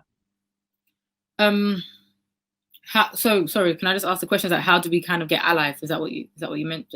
Yeah. So how do the non-BAME people become part of the conversation and part of the solution? Okay, so first of all, when you see injustices in your classroom with your students, speak up about it. Like has been said already, we do have some unconscious biases towards certain people. So you need to do your own unlearning yourself before you can even come and say, right, I want to stand in solidarity with you. Because if you haven't dealt with that within yourself, how can you call yourself an ally? So I think that's the first thing you need to do. And also, if a member of staff or a student is coming to you about something, because they might not always go to the Black teacher or the Asian teacher, they might go to a white teacher. You need to be able to, if you don't know how to answer all the questions, it's okay to say, you know, I don't understand what you're going through. I don't understand how you feel, but I want to understand and I want to support you the best way I can. If that means you need to go and get somebody else to come and help as well, that is you being an ally, because you're showing that I'm here to learn and I'm here to support you, but I also need help myself in order to help you. So I think don't shy away from really standing beside your colleagues, from standing beside your students who may not look like you. If you really are going to call yourself an ally, make sure you step up and you show up. Thank you, Kemi. I'm going to come to you next, Anjum. So how do we get the parents on board when we're doing this work with the students in our schools about like that world vision, that global citizenship? How do we bring the parents and the carers into the conversation? Have you got any examples or any tips, please, Anjum? You need to unmute. Easily done, easily done. So one of the things that I did with promoting or dispelling misconceptions, I think that's what I kind of try and do all day, every day in my every waking moment, just as a Muslim woman, because I'm constantly trying to fight against this negative stereotype that is being depicted on a daily basis, really, in the national press and especially in the print media.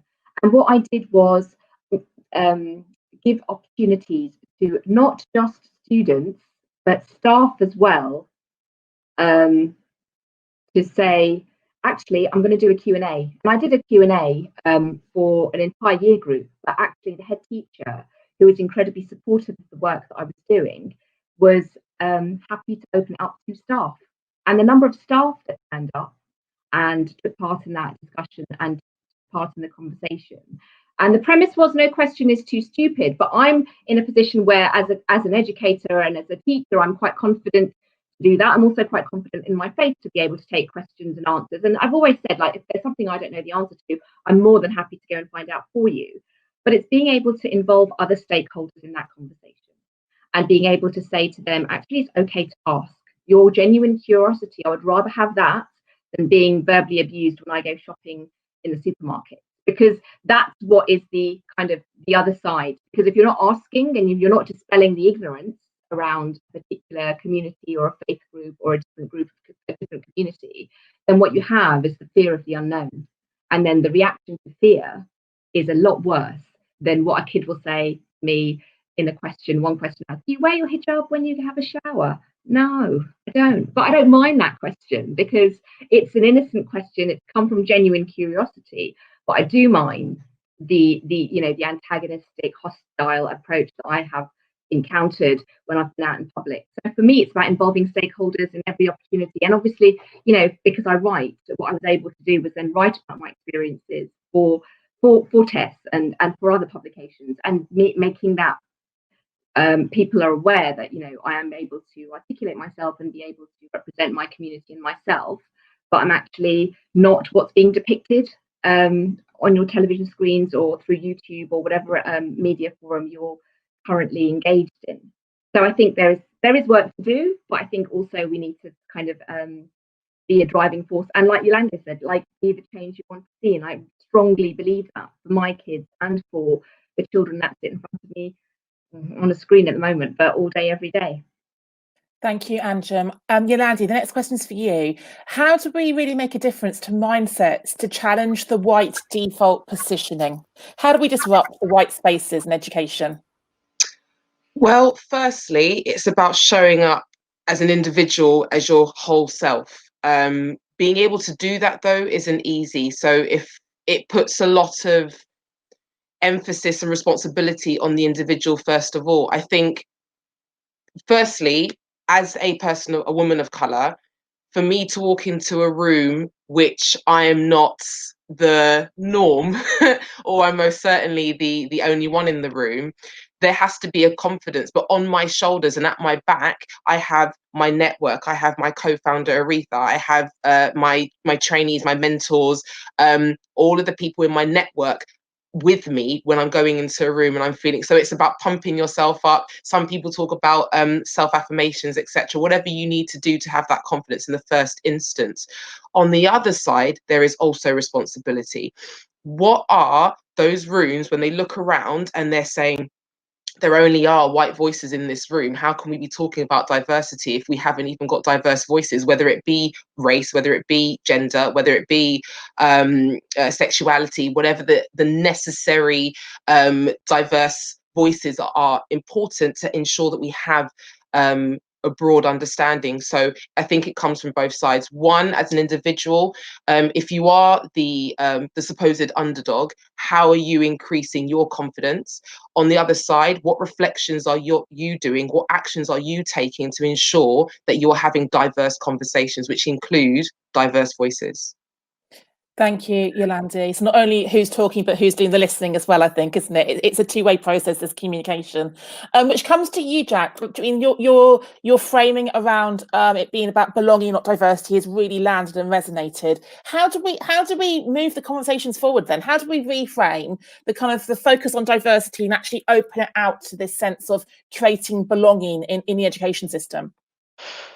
Yeah, I think it's not to say that the diversity element isn't important. I think it's more that and that's especially true when we're thinking about staff teams, and especially as people have highlighted on the panel, around leadership positions as well. There are problems around representation there. But in terms of that idea of belonging, I think it is about getting those values right as a school and sort of living by those values. And I think it can take a lot of work, and there can be lots of big things you can do, but there are also really small things that people can do in their day-to-day interactions with students. So we have a student voice group, so young people who sort of steer our work and sort of share their insights and help us create our content. One of the people in that group said that their maths teacher once used an example that featured two men who were a couple, and the student said that from that point on, they knew that there was at least one person at the school that they could talk to. It's that usualizing that Youlande and Sue Sanders have been, have talked about. It's little things like that can help change that culture and change that environment and identify different people,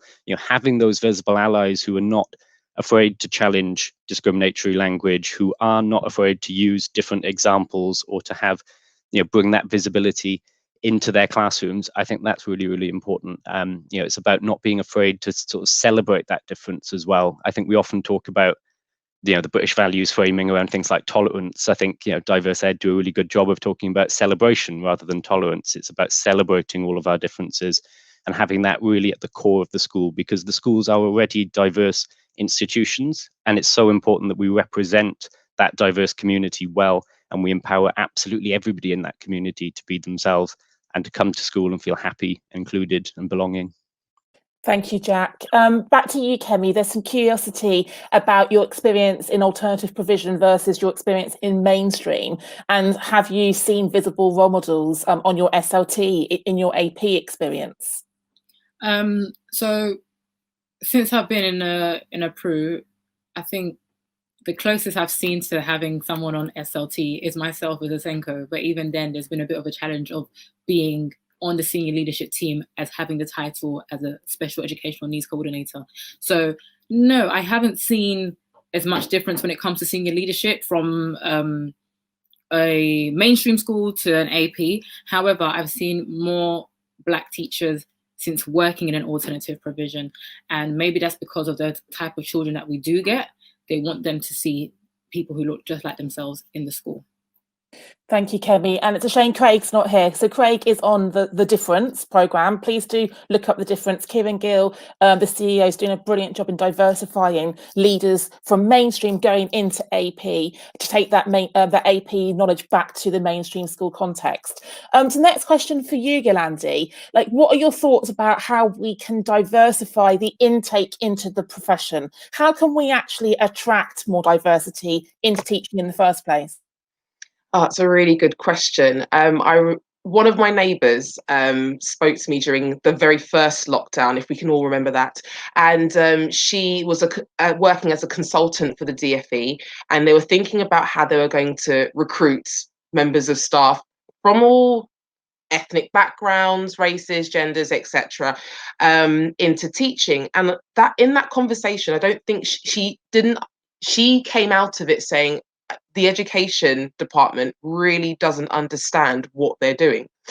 The reason she came to that conclusion is because I said simply, when you watch these adverts, for example, that the DFE put out, why is it that the teachers of colour, just visually, on a visual perspective, why are they always the person at the board? They're never the leader, they're never the person walking around with the kids, they're never the head teacher. Why would you want to, as a child who grew up in an African household, I'm from Nigerian descent, your parents want you to have a particular job. You're either going to be a doctor, an accountant, etc., etc. We've heard that narrative. When you then do that, you work really hard, you get into university, you go to a Russell group, top tier, highly selective university, and then you come out and you tell your parents you want to be a teacher. The immediate perception is, you aren't going to make enough money to sustain yourself, your family, and to feed back into the family community. Because of that thought process, the families themselves don't really respect the profession.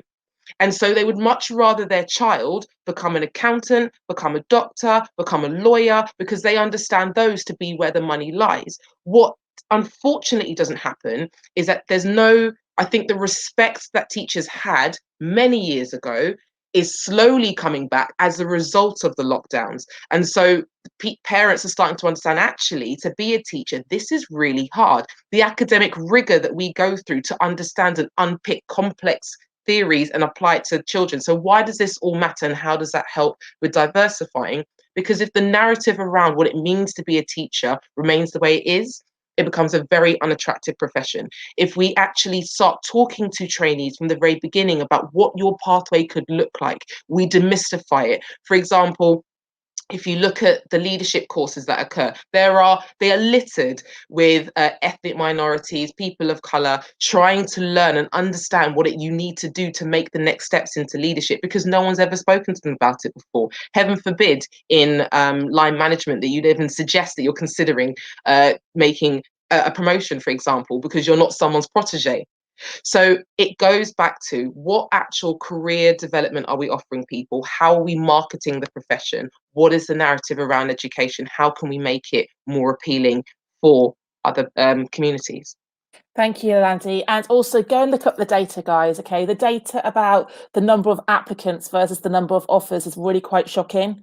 I think it's like 80% of white women get an offer to teach, but only like 10% of black men get an offer to teach. So we've got that compelling argument that Youlande said about the kind of the visibility of teaching in some communities, but the data is not there. It's very stark reading about some of the systemic biases actually about who's being offered those places. Anjum, back to you. How do we encourage other staff to speak up, to stand out, to be upstanders and not bystanders when they see prejudice in schools? It's very sort of they're a very multifaceted kind of response, because I think that it can be addressed in so many different ways and in so many different layers. So Kemi earlier on touched on, you know, if you see an injustice, regardless of if it's between students or if it's between your colleague and a salary difference, then you stand up and you say something about it. You have a platform and you have a voice. So it's incredibly important to use it in whichever forum you see the injustice occurring. I also think that, you know, there are injustices. I think as professionals we see that, and what we want to be able to do is mobilize the kind of actions where we can to encourage other colleagues to take action where they feel that they can. And if they don't feel that they're enabled to do that, then reach out to somebody that can help and support that. I think one of the things about as a profession where there's discrepancy in salary and pay gap, I think that, you know, it's absolutely right for a male colleague to say, well, actually, I want to be supported by my female colleagues. Are they being paid the same as I am? I don't think there's anything wrong with having that conversation with school leaders and school governors and saying, well, you know, if the movie stars are doing it, I don't think teachers are any less. They should be making that stand as well. Why not? Why aren't they saying, well, actually, I want to make sure that my female counterparts are on the same salary as me? And I think that actually females should be able to say the same. Are we on the same as our male counterparts? It should be the same salary for the same work, regardless of background, heritage, and gender. So where there is injustice, I think it's incredibly important to be able to stand up. And if you can't stand up, then reach out to those that can help you stand up. And it's also about creating a culture and an ethos within a school setting where you can do that. So it has to come on every level within the student body and within the staff body and within all the stakeholders. So that would be kind of my response to enabling that, that in kind of the standing up to injustice wherever it may be taking place. Thank you, Andrew. And just picking up on your comment there about like salary gaps and Kemi's earlier anecdote. I mean, as a sector, why are we so funny about talking about money? Because we're not supposed to be money motivated as a teacher, but actually the lack of transparency in the education system about pay grades, about pay promotions is problematic in itself. If you're a leader or a governor listening, be an ally by looking at who's being paid what and close some of those gaps, because actually that's our responsibility as leaders in the system as well, to make sure that there is parity in what people are being paid. Back to you, Jack, about how do we bridge this gap? How do we close the disconnect between the lived experience of young people with diverse identities and the diet of the curriculum they actually receive? Any thoughts on that, Jack? Yeah, I mean, I think that is a really big challenge that we have, and it's, you know, constrained by what is going to be in the exam papers and what the set curriculums are. I think relationships and sex education, the new guidance for England, you know, provides opportunities to be discussing those differences. So young people within the LGBT context will have to learn about LGBT plus identities in secondary.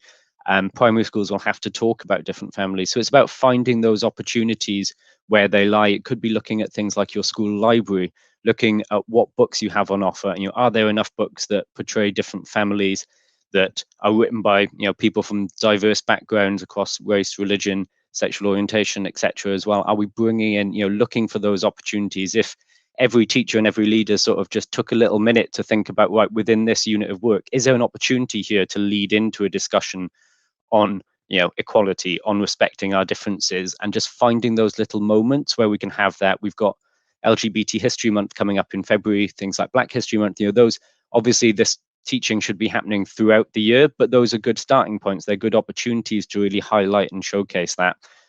We've made lots of our resources free on our websites. We've got a series of videos of people sharing their personal stories. So you might not have that, out diversity of LGBT teachers who are willing to share their personal stories. Nobody should be forced to, share their personal story as a teacher, but we've got resources that you can use to start those conversations in the classroom. So those are all available on our website.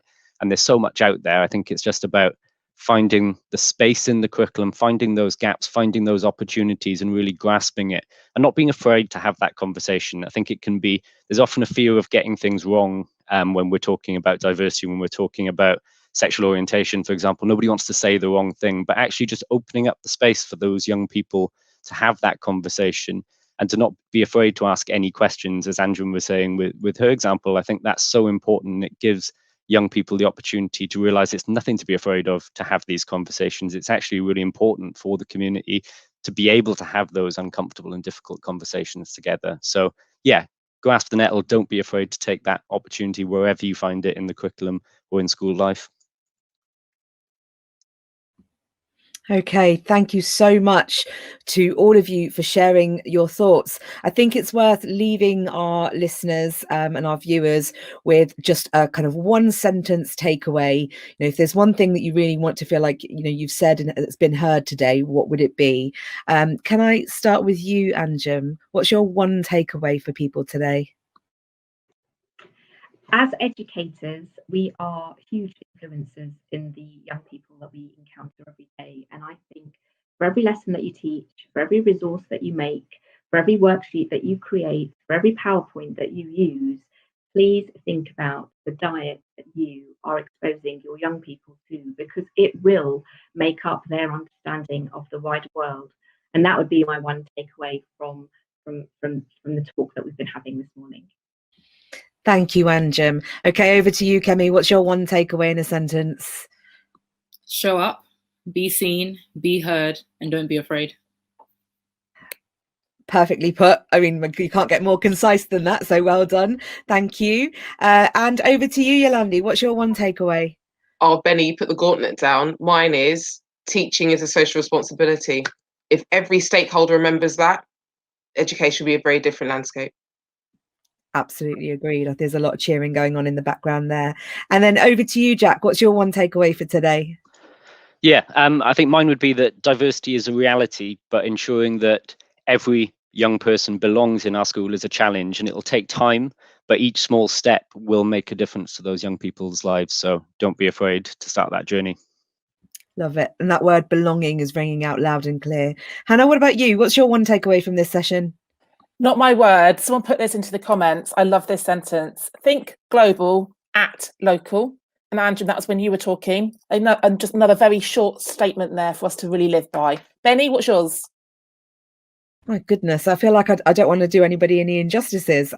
For me, I think the important thing here is that the asking of the questions and having the difficult conversations needs to happen. And that means not just in terms of with students, but between ourselves, with our colleagues. And the more we're talking about belonging and what that looks like for staff and students, the more powerful social leverage we have. So can we just remind you all that normally we finish at 1 o'clock. Today we're going till 2 because Fiddes Education are curating and co-hosting the youth panel between 1 and 1:45. Please come back. If you were impressed by Dylan and Vilok earlier on, we have got 5 very feisty young women who are going to really put rockets up backsides about what we can all do with everything we've heard from today. So thank you to the panel. Go and have a break. See you all in 15 minutes time. Good afternoon, everyone, and welcome back to our third virtual Diverse Ed event. This is our first time we've run a 5th panel, and I want to thank Sophie Christophe, the CEO of Fiddes Education, for bringing a bit of challenge to Diverse Ed last January when she said to me, Hannah, where is the youth voice at Diverse Ed? So Sophie, do you want to just tell us a little about Fiddes Education and then introduce the panel for our very first youth Diverse Ed panel, please? Yeah, sure thing. So yeah, I'm CEO at Phoenix, and our charitable mission, as it were, is to try and start conversations and address the issue of power imbalances within schools and other learning environments that have adults and young people in, basically. So we work with innovators outside of the mainstream system who are trying to create more democratic, self-directed learning environments where young people have a lot of agency and autonomy in what they do, and also work with mainstream schools on how they can address that issue too. So that's what we do, and yeah, I won't go on about that too much more right now. I'd love to move over and actually introduce the panel instead. So the panel today is going to be chaired by Leah. Would you like to introduce yourself first, Leah? Yeah, of course. Thank you, Sophie. Hello, everyone. It's really, really exciting to be here, especially for the reasons that Sophie and Hannah outlined. The fact that this is like the first time that Diverse Ed have had young people on, it's amazing. And I know that we had more young people on, like Dylan, on earlier panels, so it's just absolutely amazing. I love it. My name is Aaliyah. I am an A-level student, currently in year 13, studying politics, geography and sociology. And I'm also the founder of Pupil Power, which is a youth-led movement aiming to educate and engage young people on policy and practice in school, and essentially mobilize young people to lead change in the classroom. I'm really, really keen on shifting the narrative that young people have to, you know, passively learn and just, you know, be the learners. In fact, I really want young people to be on the decision-making tables with the educational leaders, the policymakers, and actually have a say in the education that they're receiving. So that is a little bit about me, and I'd really love the rest of the panel to introduce themselves. So am I right to say that we're all in the right order? So I'm at the bottom left. Yeah, okay, perfect. So if we start with Aya and then we move right and then back down, that makes sense? So my name's Aya. I'm also part of No More Exclusions, and it's like it's an organisation, a grassroots organisation, and they campaign to abolish exclusions in schools. I'm 16, so that makes me in year 12. I study politics, sociology, and history. So yeah, that's me done. But yeah.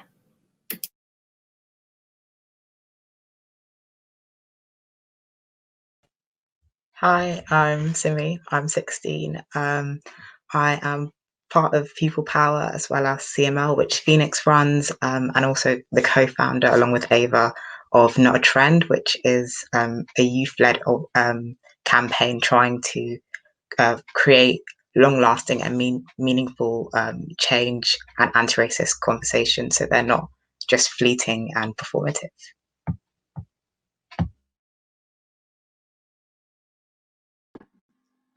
Hi, I'm Ava.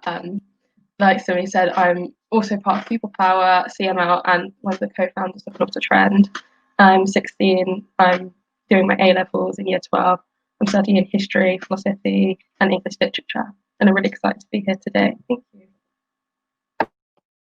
Hi, I'm Lottie. I'm 18. I'm currently in year 13 studying sociology, criminology and performing arts, which is a complete mouthful, I know. I'm a part of the People Power and the I Will campaign, which works to get young people to be more involved in social action, as well as the NCS Youth Rising podcast, which delves into stories about young people that wouldn't be heard on the mainstream news. So Benny, Sophie and I are just going to disappear, and over to you for our youth panel. We'll come back for the Q&A. Thank you. Thank you. Thank you so much for you all introducing yourself. So I guess now, like, we're in the space, and I'm sure there's loads of teachers, loads of educational leaders, and hopefully young people as well listening to this live stream. So if you are, please keep tweeting us. It's really, really exciting to see the interaction, and do ask questions. So as everybody knows, we've had a day full of loads of different panels, and the theme is belonging. We've kind of, you know, we know that the theme is belonging, and we're going to ask and answer some questions around that and dissect that, and what it means for us, particularly as young people in this space. And afterwards, I'm really excited to sort of pull away from that theme and look at the idea of social justice, as we all, as you can tell, are clearly involved in some way, shape or form, social justice or activism or campaigning. And I'm really keen to explore what that looks like as a student, because I don't really think that's something that's necessarily encouraged in mainstream education, to sort of, you know, think radically enough to change the system or think beyond what our current reality is. So it would be really interesting, I'm sure, for people to listen into what our views are on that. So going straight into it, I think we can follow the same order, if you guys are happy with, as we ask questions. We just go in that order. I'm sure we are all very opinionated. We have loads of great ideas and views, so just go for it. My first question is related just straight into trying to understand, like, what does belonging mean to you as a young person? And you can go as deep or as like non-deep as you want, but what does belonging mean to you, Aya? So that question is actually very, very complicated because there's several layers to belonging, but I'll try and keep it brief. My view of belonging is an anti-capitalist society because capitalism stops the idea of belonging, in my opinion, and we can only belong in movements that aim to abolish capitalism. But like, we can try and belong in a capitalist society, but it is very, very hard unless we find people who are like-minded. So yeah, that's my view on belonging. But yeah. Simi? And I guess with that question, because double question in terms of what does belonging mean to you, and sort of like what issues arise. I think Aya like said it perfectly in terms of what she thinks is so important to her. What issues arise from the feeling of belonging or not potentially feeling that you belong?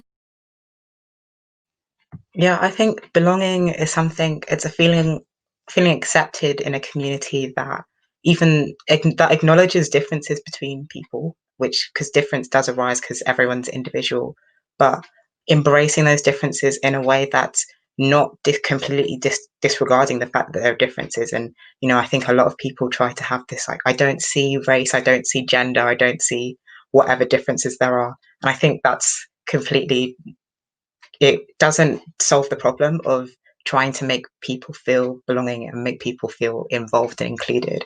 So I think it's acknowledging them in a meaningful way, but being open to knowing that for people to belong, things can change and things can shift. For people to belong in one society or one community, it's different to how they might belong in a different community. I would say mine is quite similar to Timmy's in the sense that I think the word community is really important to talk about, because my sense of belonging is feeling like everybody is working together within the community to make changes to improve on everybody's lives, and that making sure every single person has an equal opportunity to thrive and succeed in whatever world we're living in.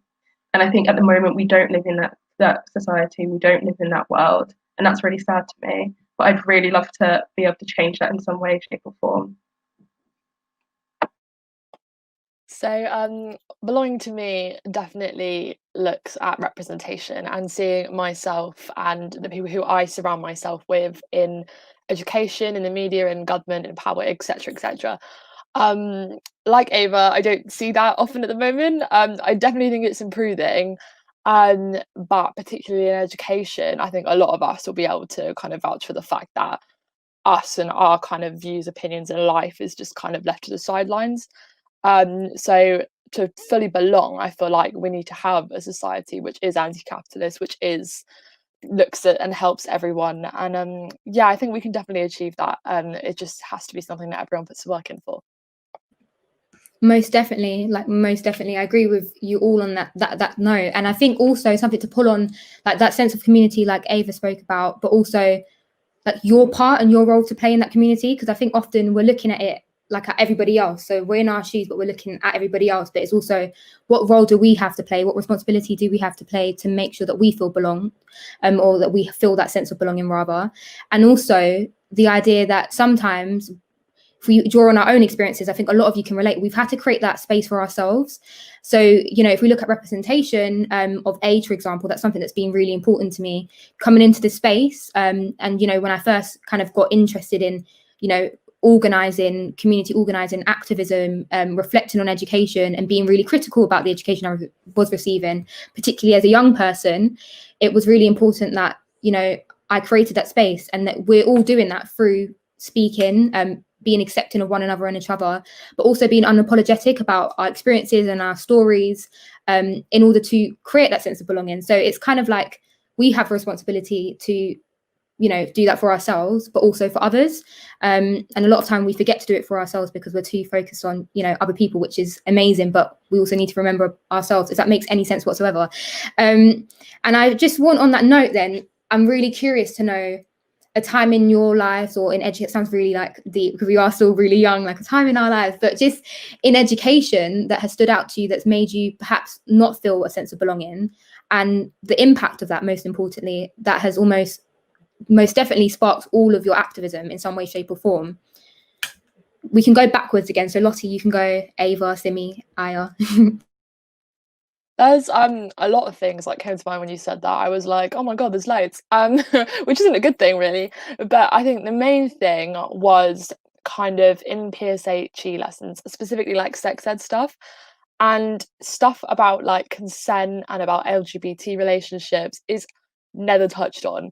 And at that moment, I was learning more on the internet than I was at school in terms of relationships and that sort of thing.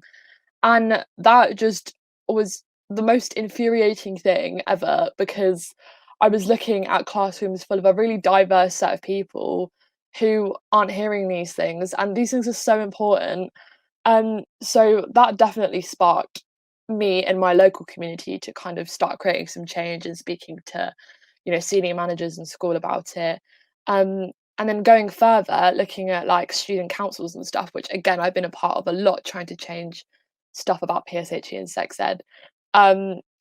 Hearing that room of people is full of students who are normally of a very privileged position and are very intelligent, but it's not a representation of your school's views at all. And often student councils are what the teacher in charge wants and not what the students there want. So again, that was so incredibly frustrating, because that's supposed to be something in the school where you can make change, and it definitely didn't at all. So then I met Aaliyah. We were filming for a podcast and joined the People Power, and I think on that level I've seen the most change created, because it is such a movement that is from the ground up, so we can all work in our local communities using the People Power, but also as a whole and looking at more like governmental and parliamentary entries and more national issues. So I'm aware I'm rambling, so I'm going to shut up now, but there you go. I would say there's once again a lot of things that really sparked my activism. One of them being that I grew up in quite a political household. Those conversations were always happening, so it's kind of been something in the back of my mind. But also I've just always wanted to be a person that sees something wrong and I want to change it. And school, for some reason, makes it impossible for students to be able to change anything they see. If there's a problem and it's brought up in the school council space, that school council space is completely performative. It's there so teachers can tick off a box. Not all teachers, obviously, a lot of you guys here are all fighting, but it feels like a space where a school can go, yeah, we've got our student voice, but we're not going to listen to anything they say. We're going to guide those conversations. We're going to choose what they talk about, and then we're going to ignore everything and just continue doing what we're doing. And for me, that was so wrong.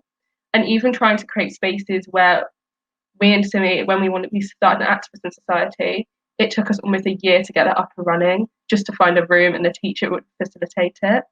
And it's things like that that really made me even more and more passionate to change things about education in school. I think during lockdown as well, seeing that students don't care about the education they're receiving, they care about the exam they're taking. Every single student who's had their exams cancelled this year and the year before, in my year, hasn't said, oh, it's okay, I've still learned everything, I'm still really interested. Most students have said, well, what was the point of that? I didn't take my exam, which tells me there's something completely wrong with that education system, because students don't feel like they're getting anything out of it. They feel like they're planning to take an exam, and that is really wrong to me. That's something that's really inspired me to make change. Also, just seeing the language used in school around sexism and the fact that our curriculum is so Eurocentric, so male-centric, just has made me even more passionate to create change. It's made me quite angry. So yeah, I'm going to also shut up now. Yeah, I think similar to what Lottie and Ava said, I don't know if there's one moment for me. I think it's a collection of the build up and sort of the outrage, which I think a lot of students face, is just channeling that anger and channeling that like rage into creating this change, which is why panels like these are so wonderful. Like, I think I know it's been touched on, but student council just as a concept, and I think as a concept it's admirable, but I've never really seen it work in practice. Just it's the epitome of performative student voice, where it's supposed to be representative of the student population of the school, but it never is. And I think teachers need to ask themselves, what students are we listening to when we say we have school council? Because like Lottie said, often they're handpicked, they're the model student who will have the model responses and things like that. And I think I remember just sitting in like sociology classes, because I took that the GCSE, and learning about what the purpose of education is and the different like lenses through which you can see education. And it was so, I remember just looking around thinking, this system is so wrong, and they're teaching us about why it's so wrong in sociology, but they're teaching us these issues with such a confidence because they know that, even if they know about what's wrong with it, there's nothing they can do to change it. And it's like it baffled me, and it made me so angry. And all these, like Ava was saying, all these layers of red tape to even try and bridge and open the door to try and like start fighting for change. The system makes it so difficult, and they make it not only difficult for students but also for teachers, because there are well-meaning teachers. And I think lockdown has really showed me that there are so many teachers who do want to fight for change, which has been so hopeful and so inspiring, that they want to listen to students. But the system makes it so difficult because of the emphasis on exams and Ofsted and like attainment levels and things like that. They've made it so difficult for anyone to try and put any change into place. It's disheartening, but I'm hopeful that things will change. I mean, for me, it was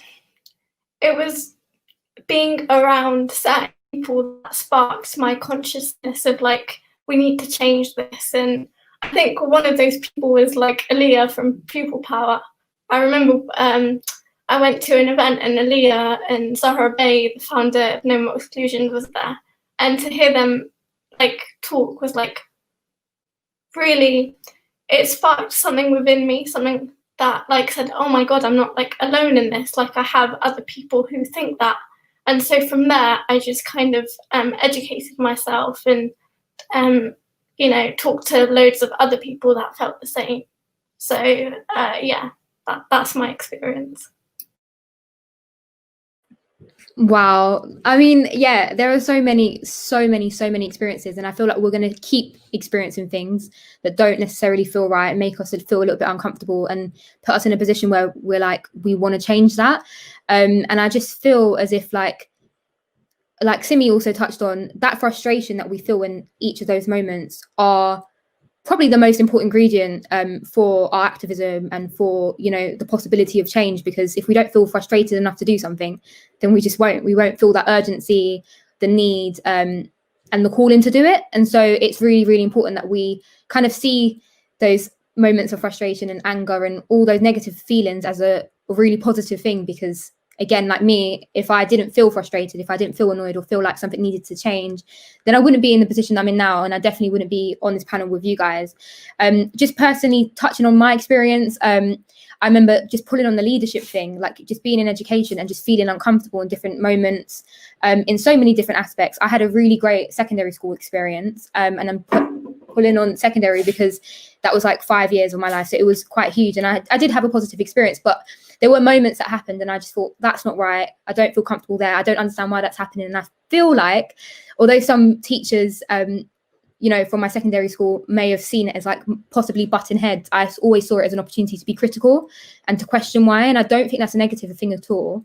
But unfortunately, the sort of system that we have in school is you have to be passive. You have to not ask questions, do as you say, because I'm the teacher and you're the student. And I've had moments like that where members of staff have literally said, like, kind of know your place, like you're the student, I'm SLT, like this is how it is. And it's just, again, I think at the time, looking back, I would have done things completely differently in the way I articulated myself and the way I, would have communicated and responded to that.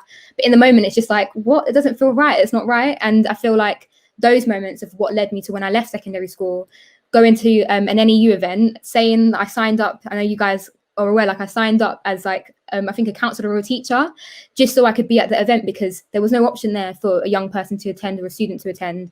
And I turned up and I was literally in this room full of so many adults, and I literally stood out.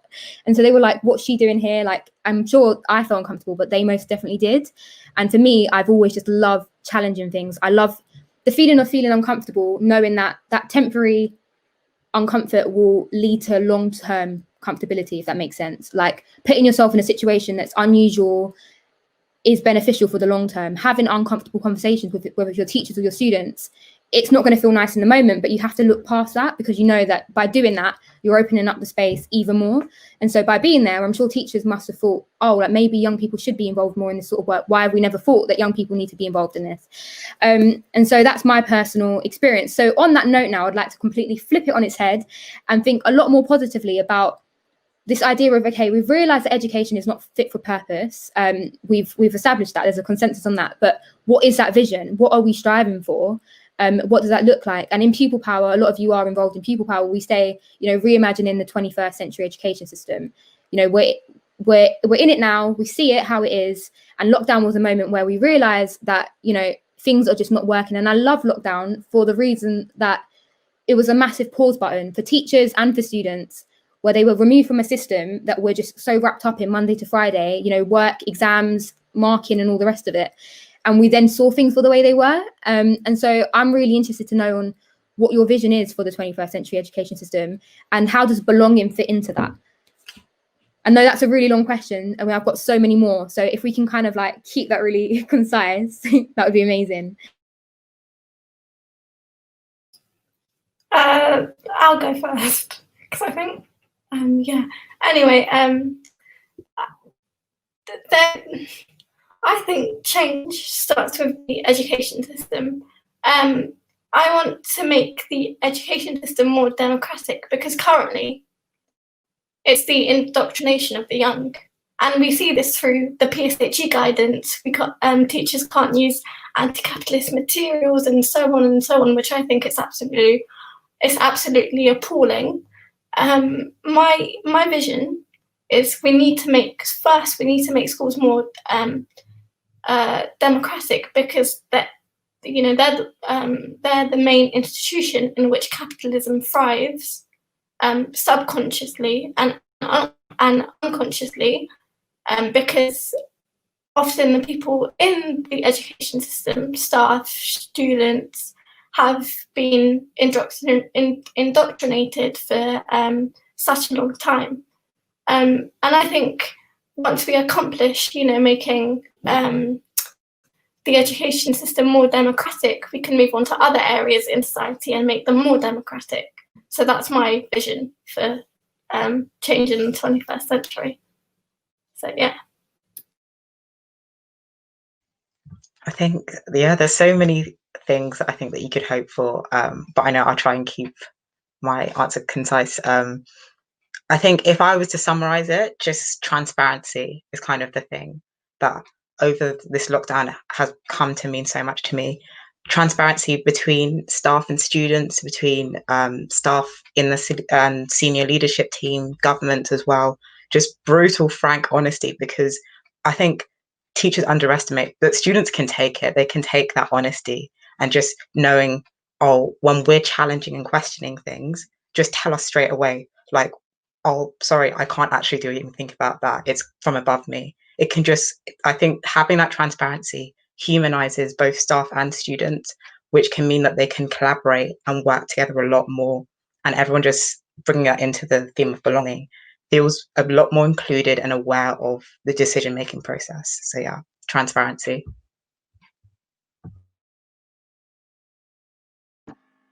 For me, I would say, if I was gonna quickly put into a couple of words, I would say collaboration and support.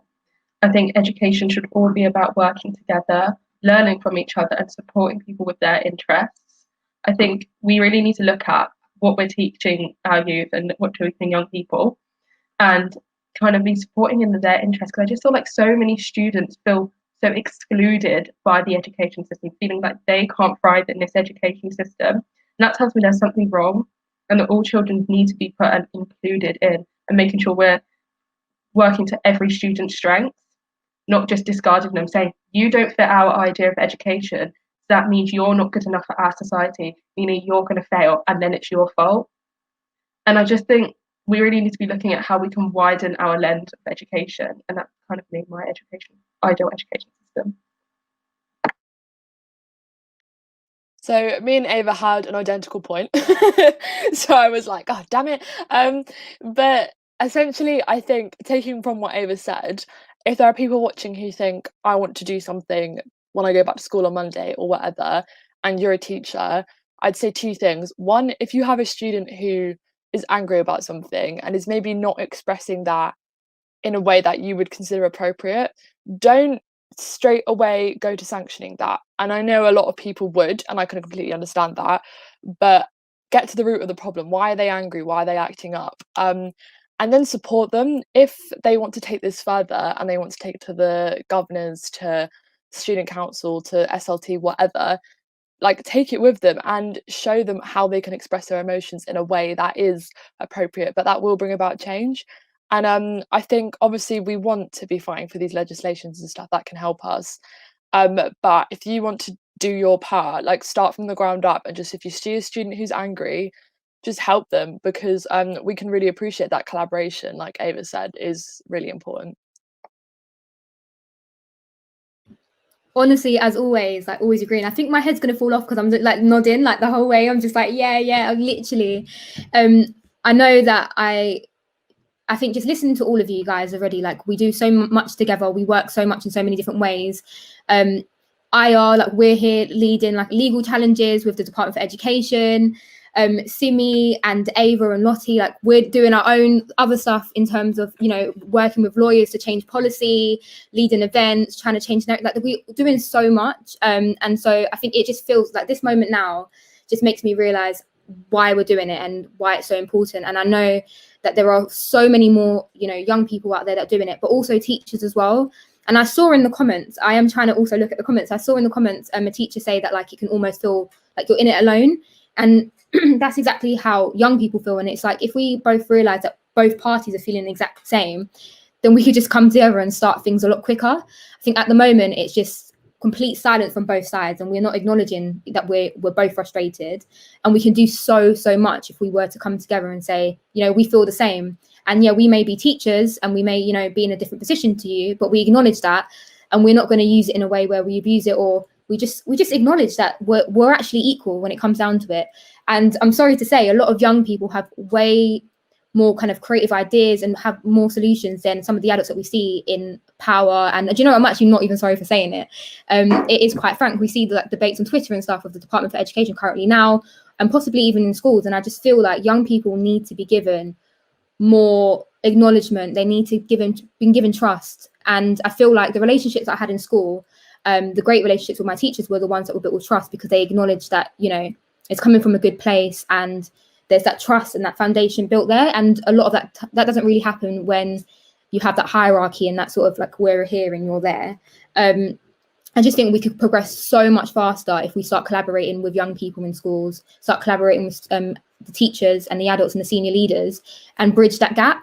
And so my question to you guys is, maybe pull on an experience, one of your most like favorite experiences, just to share with everybody else, of like how we bridge that gap, and possibly just for it, like theoretically, how do we do that? How do we bridge the gap between young people and teachers in school? I know obviously as young people we have our own views, but teachers must think that, you know, we don't care. They might think that we don't know what they're thinking. So let them know. If you could tell them something now in the audience, what would you tell them to almost spark that, inspire them and encourage them to bridge that gap?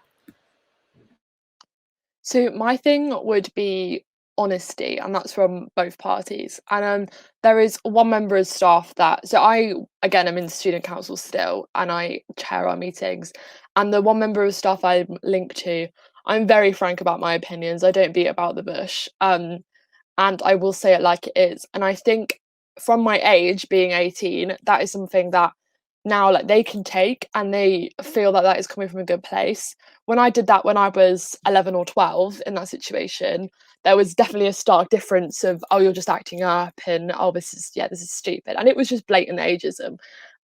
So again, like I was saying earlier, if a student is doing that and is telling you their opinion, that's because one, they trust you, so take that, but two, you can also be just as honest back. If you feel that there isn't anything you can do, I think someone was saying this earlier, just tell us. Like, we don't need you to beat about the bush. We need honesty and we need trust. And yeah, if that is you just with one student or with several students you can link up with, that is just a massive amount of change you've just made already. So yeah.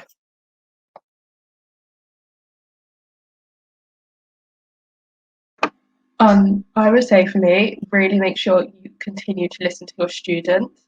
I was kind of asked to speak a bit about feminism, sexism within school. So for this question, I'm going to draw on that. I asked some people on my Instagram and my Snapchat to give me their own personal experience, and a lot of them were anonymous. And so many of them were of teachers ignoring cases of quite serious sexual harassment within schools. And that tells me that some teachers are not listening. And if you're not listening to something as serious as sexual harassment cases, how are we going to feel like we can make any change? How is that setting us up to go out into the workforce and then report those cases? If a student has reported something to you, please take that time to properly listen to what they're saying, because I can't think of anything more important, because there's something really important about belonging, and that's feeling safe. And if a student does not feel safe in your school because they are being sexually harassed, or because they're not able to do the things they love, such as sport, or feel they can't participate in STEM, and they're telling you these things, you need to listen and make sure that you draw on those experiences and you support them with fighting for that justice. Thank you. Yeah, I would just say, I think I'll say it until I'm red in the face. Well, not red, but yeah. Transparency and honesty. Be honest with where you can change things and where you can't change things to students, especially with school councils. Let students know their scope, the amount of power that they have. And I think to teachers, we know that, you're busy with, especially this year, with test and trace and exams and trying to get students up to speed. And it can feel like you can't juggle these things because you want to, but you don't have the time. But just making that little effort just to listen, I think students appreciate that so much. And just to remember that what you got into education for was to try and shape students into being world makers and world changers. And just taking the time out just to make that effort to listen and to be honest with your students makes the world of difference and creates that trust. I mean, it's a bit of a difficult one because teachers are held back by censorship and what they can say and can't say. I know for past experiences that often when teachers agree, they can't show that they agree with my view, but they do try to subtly let me know. I think also as students, we have a duty to initiate that conversation, because censorship for teachers means that they obviously can't initiate the conversation. I've done this in ways like I've had Noam Chomsky stickers all over my politics folders, and my politics teachers are often like, "Oh, why do you think that?" Or sometimes I go, "Oh, Sarah, what do you think of this and that and that?" And they tell me honestly, and that cooperation between students and teachers needs to happen, and it does work often. It does work, I know that my teachers think this and that and that, and it kind of teaches me a lot more than I obviously thought I would ever, learn. But I think it needs to happen both ways, and teachers and students need to acknowledge that there's boundaries on and restraints on both sides. So yeah, that's my view. Yeah. Thank you so much for that. And just to finally end it, I'll literally say a sentence like young people are definitely undermined, and I feel my challenge to all the teachers here today is just literally challenge yourself to see young people in a way that you haven't before, have those conversations and be interested enough to encourage them to lead change on a local level, but a national level. And I think young people often more times than not feel like, you know what, I'm complaining about this, I don't like it, but there's nothing I can do about it. And so just kind of spark that in them, spark them and make them realize that they can do something about it, whether it's as little as going to speak to another teacher, speaking to a peer about it, or writing a letter to your local MP. There's always something that can be done. And especially with pupil power, like, we're developing toolkits that allow that to happen. And I saw a question I'm just really tempted to cover on really, really quickly that said about student council, whether they should be scrapped. And I think they should, in all respect. I think the idea of them are amazing, the skills you develop. But I feel like our skills are changing now. The challenges that we have in the world and we need to face, and that we want young people to be a part of in changing and being a solution towards, we need different skills. And those skills I have learned by myself independently, away from school, away from those student leadership tokenistic opportunities. That hierarchy, like it sounds like I was involved in all that stuff. I was head girl in school, but even little things such as like having the hierarchy of being head girl, deputies and assistants, I absolutely hated it, because I used to sit there and think, like, why can't the assistants also, why is it that? Like, I don't like that trickle down effect. We're all equal. I want you guys to say as much as I do. And I think it's really important that in that respect that we're drawing upon the students that seem like they're disengaged or not interested, because those are the ones that are most frustrated, that will have the most solutions, rather than the ones, that love school and it works for them, because we need to have a clear representation. I know we have the Q&A now. I don't know if Hannah, you were going to lead on that. Well, I just want to say, first of all, Alia, exceptional hosting. Your ability to hold the space, ask questions, and keep an eye on the chat. You're putting Benny and I to shame, love. Well done. Really, really excellent hosting. And Aya, Simi, Ava, and Lottie, honestly, you were the girls I wanted to be friends with at school. Like, where were you when I was your age? Like, you've got so much love and respect. Oh, sorry, Alia, you as well. Like, you've got so much love and respect from the chat here. Well done for finding your voice, using your voice, standing up, speaking out, and actually showing adults what we need to happen and disrupting. One of the phrases I wrote down was about you being young activists who are channeling your frustration to raise consciousness. Wow. Okay. Alia, you found the question I was going to ask you around the role of student council. There's a question I knew was going to come up, and Sophie and I had a bit of a chat about this in the week. One of the questions is, where are the young men in this conversation? And I'm going to preface that question by saying, where are the grown men too? Because we've got 150 DEI leads in a DM group on Twitter who we're working with, and they are 99% female. So can we just speak about gender involvement, gender voice, and just pop your hand up if you want to kick off first. Who would like to speak to that first? About Lottie, do you want to go first, and then Ava? Go on, Lottie. I think your question is so interesting, because it's something I think about a lot as well. And I found going through, again, school councils, I know we keep coming back to this, it has been a predominantly female space. And in terms of men being involved, the boys and men that I know who are in these spaces, it did take them some time, because there's such a stigma around this kind of work of being quite sensitive and being quite, oh no, I don't like that, so I'm going to act up about it.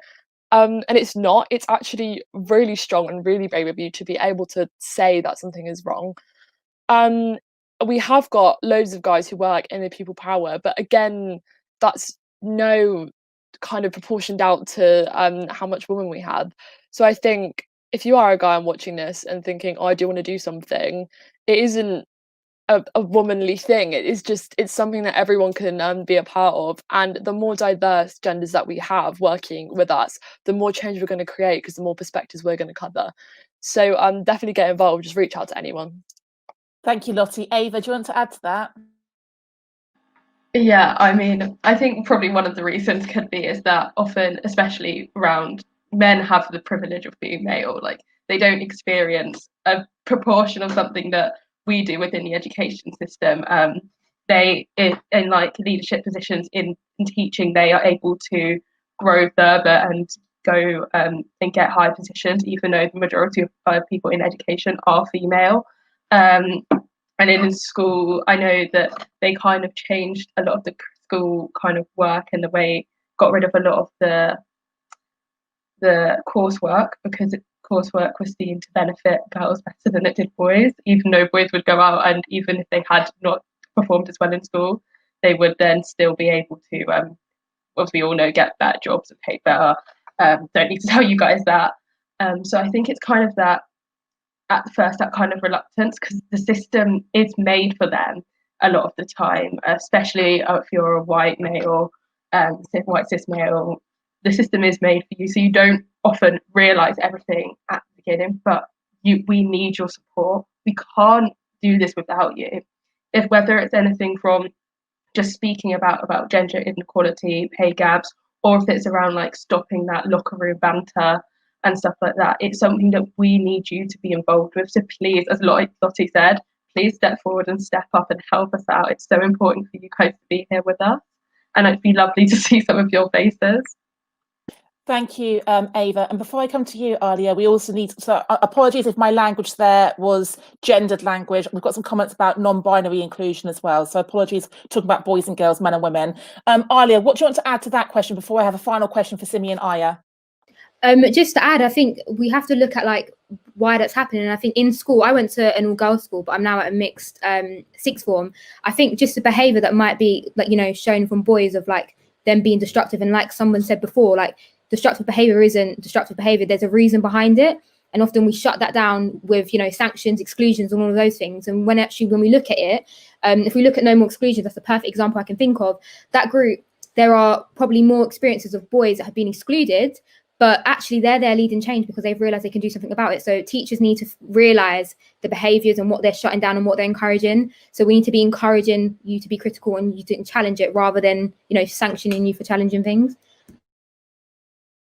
Thank you, Alia, which leads me on to my last question. So Simi and then Aya, if there's young people listening today, what's your message to them about agency and becoming part of the solution to the problems? Simi, what's your words of wisdom?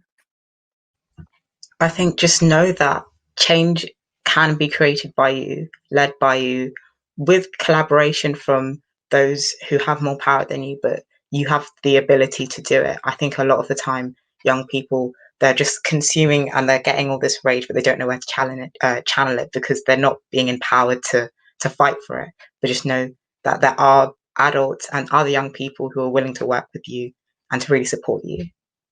Thank you, Simi. And Aya, you spoke about like how you've increased your own consciousness. Maybe you want to speak to that as well, Aya. Before like I started to reach out to people who are like-minded, I was really, really kind of shy and I didn't know what to do. So I just like started reading books and, you know, and it boosted my confidence to talk to people. And I realized that there are people who obviously have read these books and agree with it and obviously disagree with it. I found it very hard to kind of know where, you know, people who, you know, agree with me are on and try and reach out to them. I just sort of, you know, Googled one day student-led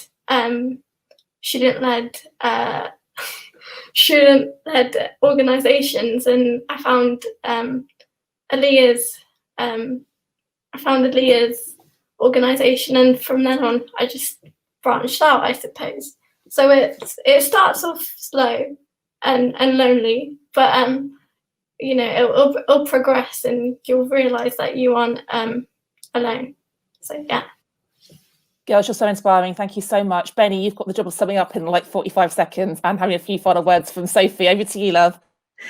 Okay, it's hard to sum that up, girls. I've been watching, sort of lurking in the background, and the threads that are coming out for me is kind of what Hannah said about how you bring out agency, and all of you have articulated so much about the experiences that led you to this work, and you've articulated brilliantly about the reasons why there needs to be that gap bridged between students and teachers. And I think you've articulated the frustrations that teachers feel particularly well, because I think you are right. You know, we do want to have some conversations, and teachers, as they've said in the chat, you know, do sometimes feel hemmed in to have these conversations in transparency. And actually that phrase that stuck out for me, I think it was you, Simi, who said that transparency humanizes. And I think that is a really powerful takeaway from today. I would recommend that you go back and have a look at some of the comments that you're receiving on social media, because I think there's a lot of people who are incredibly proud of what you're doing. And so thank you so much for joining us today. I'm going to hand over to Sophie now for final words on this section. Yeah, I just wanted to say that I know that the folk that are involved in diverse ed's work understand and can see the problematic nature of sex-based discrimination, issues around LGBT rights and so on, and racism. You know, we understand why that is a problem. And I want to just say that age-based discrimination in the education system, as it's directed towards young people, is not less of a problem. It's not less of a social justice issue. It is actually, in my opinion, where all the other inequalities originate, is this idea that one group is entitled to dominance over another or is better than another. And so if you get the rest of the issues that Diverse Ed are working on, please think in your school, how can you address age-based discrimination experienced by students on a daily basis in your classroom, in your meetings? How can you bring young voices in? How can you make sure that young people know that they are not less than the adults in that place? It's just as important to me. That's it really. And just to flag as well that there are opportunities with Pupil Power, with Phoenix. We're going to be running another cycle of our Changemakers Out programme in February. So do get in touch if you know a young person that you think would like to participate in community on these issues with us. Thank you all. Brilliant. Go and enjoy your Saturdays. Thank you so much for your time and energy. Benny and I will be back in 1 minute's time to wrap up what has been an absolutely fantastic day. So thank you. See you all soon. So we're back just to wrap up what has been an amazing day. And there's a couple of things we just want to pull together. So if you can just pop up the partner slide for me, first of all, please, Richard, thank you. I just wanted to really signpost out the organisations who work with diverse educators to make our event series possible. Our 5 partners this year are the Global Equality Collective, Lifter, TGLO, Leeds Beckett University and Alliance for Learning. And they've each got a partner page on our website. They have all got a different part of the kind of the sector when it comes to DEI. Please do have a look at what they're doing. Benny and I are on a panel at Leeds Beckett this Wednesday night around inclusive allyship. It's a free event. Would love to see you there. And Sophie just disappeared from Phoenix Education, but I think that's an example of, she came to the event last January. We started having a conversation. We've stayed in touch all year, and she has curated this amazing panel for us. And just what inspiring young people. I think having 7 people speaking today under 18 has really opened my eyes and my ears. I felt quite emotional during the girls panel, actually. I thought I was going to cry at one point. I've only met them for the first time online this week. Thanks, Rich. Pop that one back down again for me, please. And I just wanted to reference really our book. So Benny's book has been plugged a little bit today. I know everyone has loved the little guide to diversity in schools, but we have done a call out for Diverse Educators, the manifesto. Some of the young people have already put themselves forward to contribute. We are looking for 110 contributors. 110 because there's going to be 10 sections, 9 sections, 1 for each of the protected characteristics. So we're looking for a chapter editor and then 10 contributors per protected characteristic. We then have a section on intersectionality. So we'd absolutely love to hear from you. And then Benny and I have got the hard job of whittling down several hundred offers down to the last 110. So thank you in advance for that. Benny, what are your reflections on today? I think, you know, like you said, the fact that we had 7 under 18s with us today shows me that actually some of our teacher events can be really exclusive of, you know, the voices of some of our stakeholders, and perhaps that's done out of fear, perhaps that's done out of, you know, well, it's never been done before, but you know, where we are having conversations about young people, especially when we've got the opportunities to link up virtually like this, we should be including the voices of, you know, parents, our governors, our young people, because that, you know, coming from them, there's such a sense of the fact that there's an understanding of the issues. And I think sometimes we assume, again, possibly based on age discrimination, that young people don't have any concepts of what we're talking about. So to hear it today and to hear it articulated so beautifully makes me think, well, where are we seeing this elsewhere? Thank you. Yeah, it's made me think about the event problem we keep seeing on social media. There's a lot of events popping up that lack representation, and we do challenge lack of representation when it comes to gender, when it comes to race. Doesn't always have the impact we want, but there's challenge, but perhaps that's another layer we need to be challenging as well. And can we really ask all of you to challenge that as well? I'm constantly getting DMs of, Hannah, have you seen this event? And I will always challenge it, but the louder we are collectively about voting with our feet, but asking why there's a lack of representation, I think that's really, really key. Diverse educators shouldn't be the only event showcasing diverse voices. We want to see this percolating every single event out there. So Benny, do you want to lead the pledge and the call to action from the audience today? Absolutely. So what we'd like you to do is, if you've been following or if you intend to watch this later, is to tweet your pledge. Do we have the slide with the pledge on it, Richard? Fantastic. So as you can see on the slide here, the hashtag MyDiverseEdPledge. Can you please make sure that there's a capital M, a capital D and a capital E in MyDiverseEd, please, so that if you have electronic readers, they can pick up all of those words. What are your intentions, having listened to the adults and the students today? What are your intentions and how can you turn them into actions? It would be really great to get a collection of those on Twitter, so that, you know, we're really starting to get some conversations going around this. So yes, do put them in the comments, but then do also see if you can get onto Twitter and get those over to us. It'd be really interesting to see by the time we get to the next event how far we've got when we look back at some of those pledges, and it'll be interesting to hear your stories. There are lots of events going on for Diverse Ed, so please do keep an eye out on the Diverse Ed website, where you'll have signposting to all of the different things that you can take part in as well. So Benny, talking about books, you're getting lots of props in the chat about your amazing bookshelves. Could you just do a bit of a shout out about your daily book signposting on social media so people know about that, please, as well?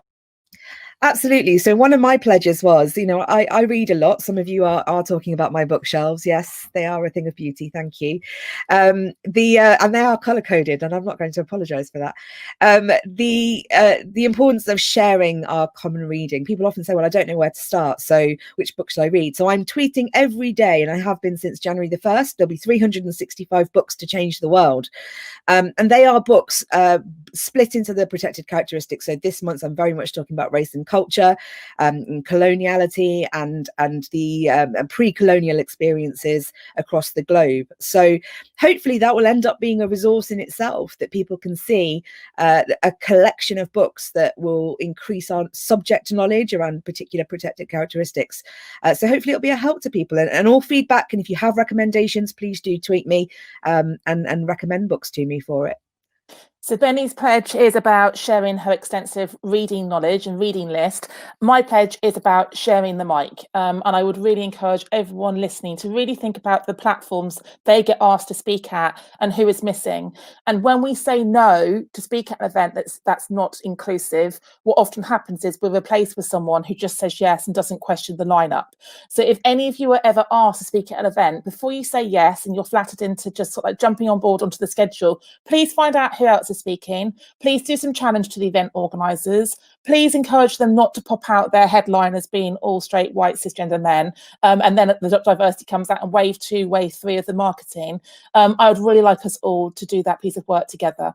So thank you for all tuning in today. The recordings of the 5 panels will be edited by our lovely wing person, Richard, who's been lurking in the back scenes all day. They will go onto our website at some point next week. And please do then share them with your friends, family, colleagues. I think my final comment today is there's been lots of parents and carers messaging me to say their kids are also tuning in today. It's on the TV, they're ironing, they're cleaning, they're watching Diverse Ed, and we've got 3, 4, 5, 6-year-olds tuning in, asking questions as well.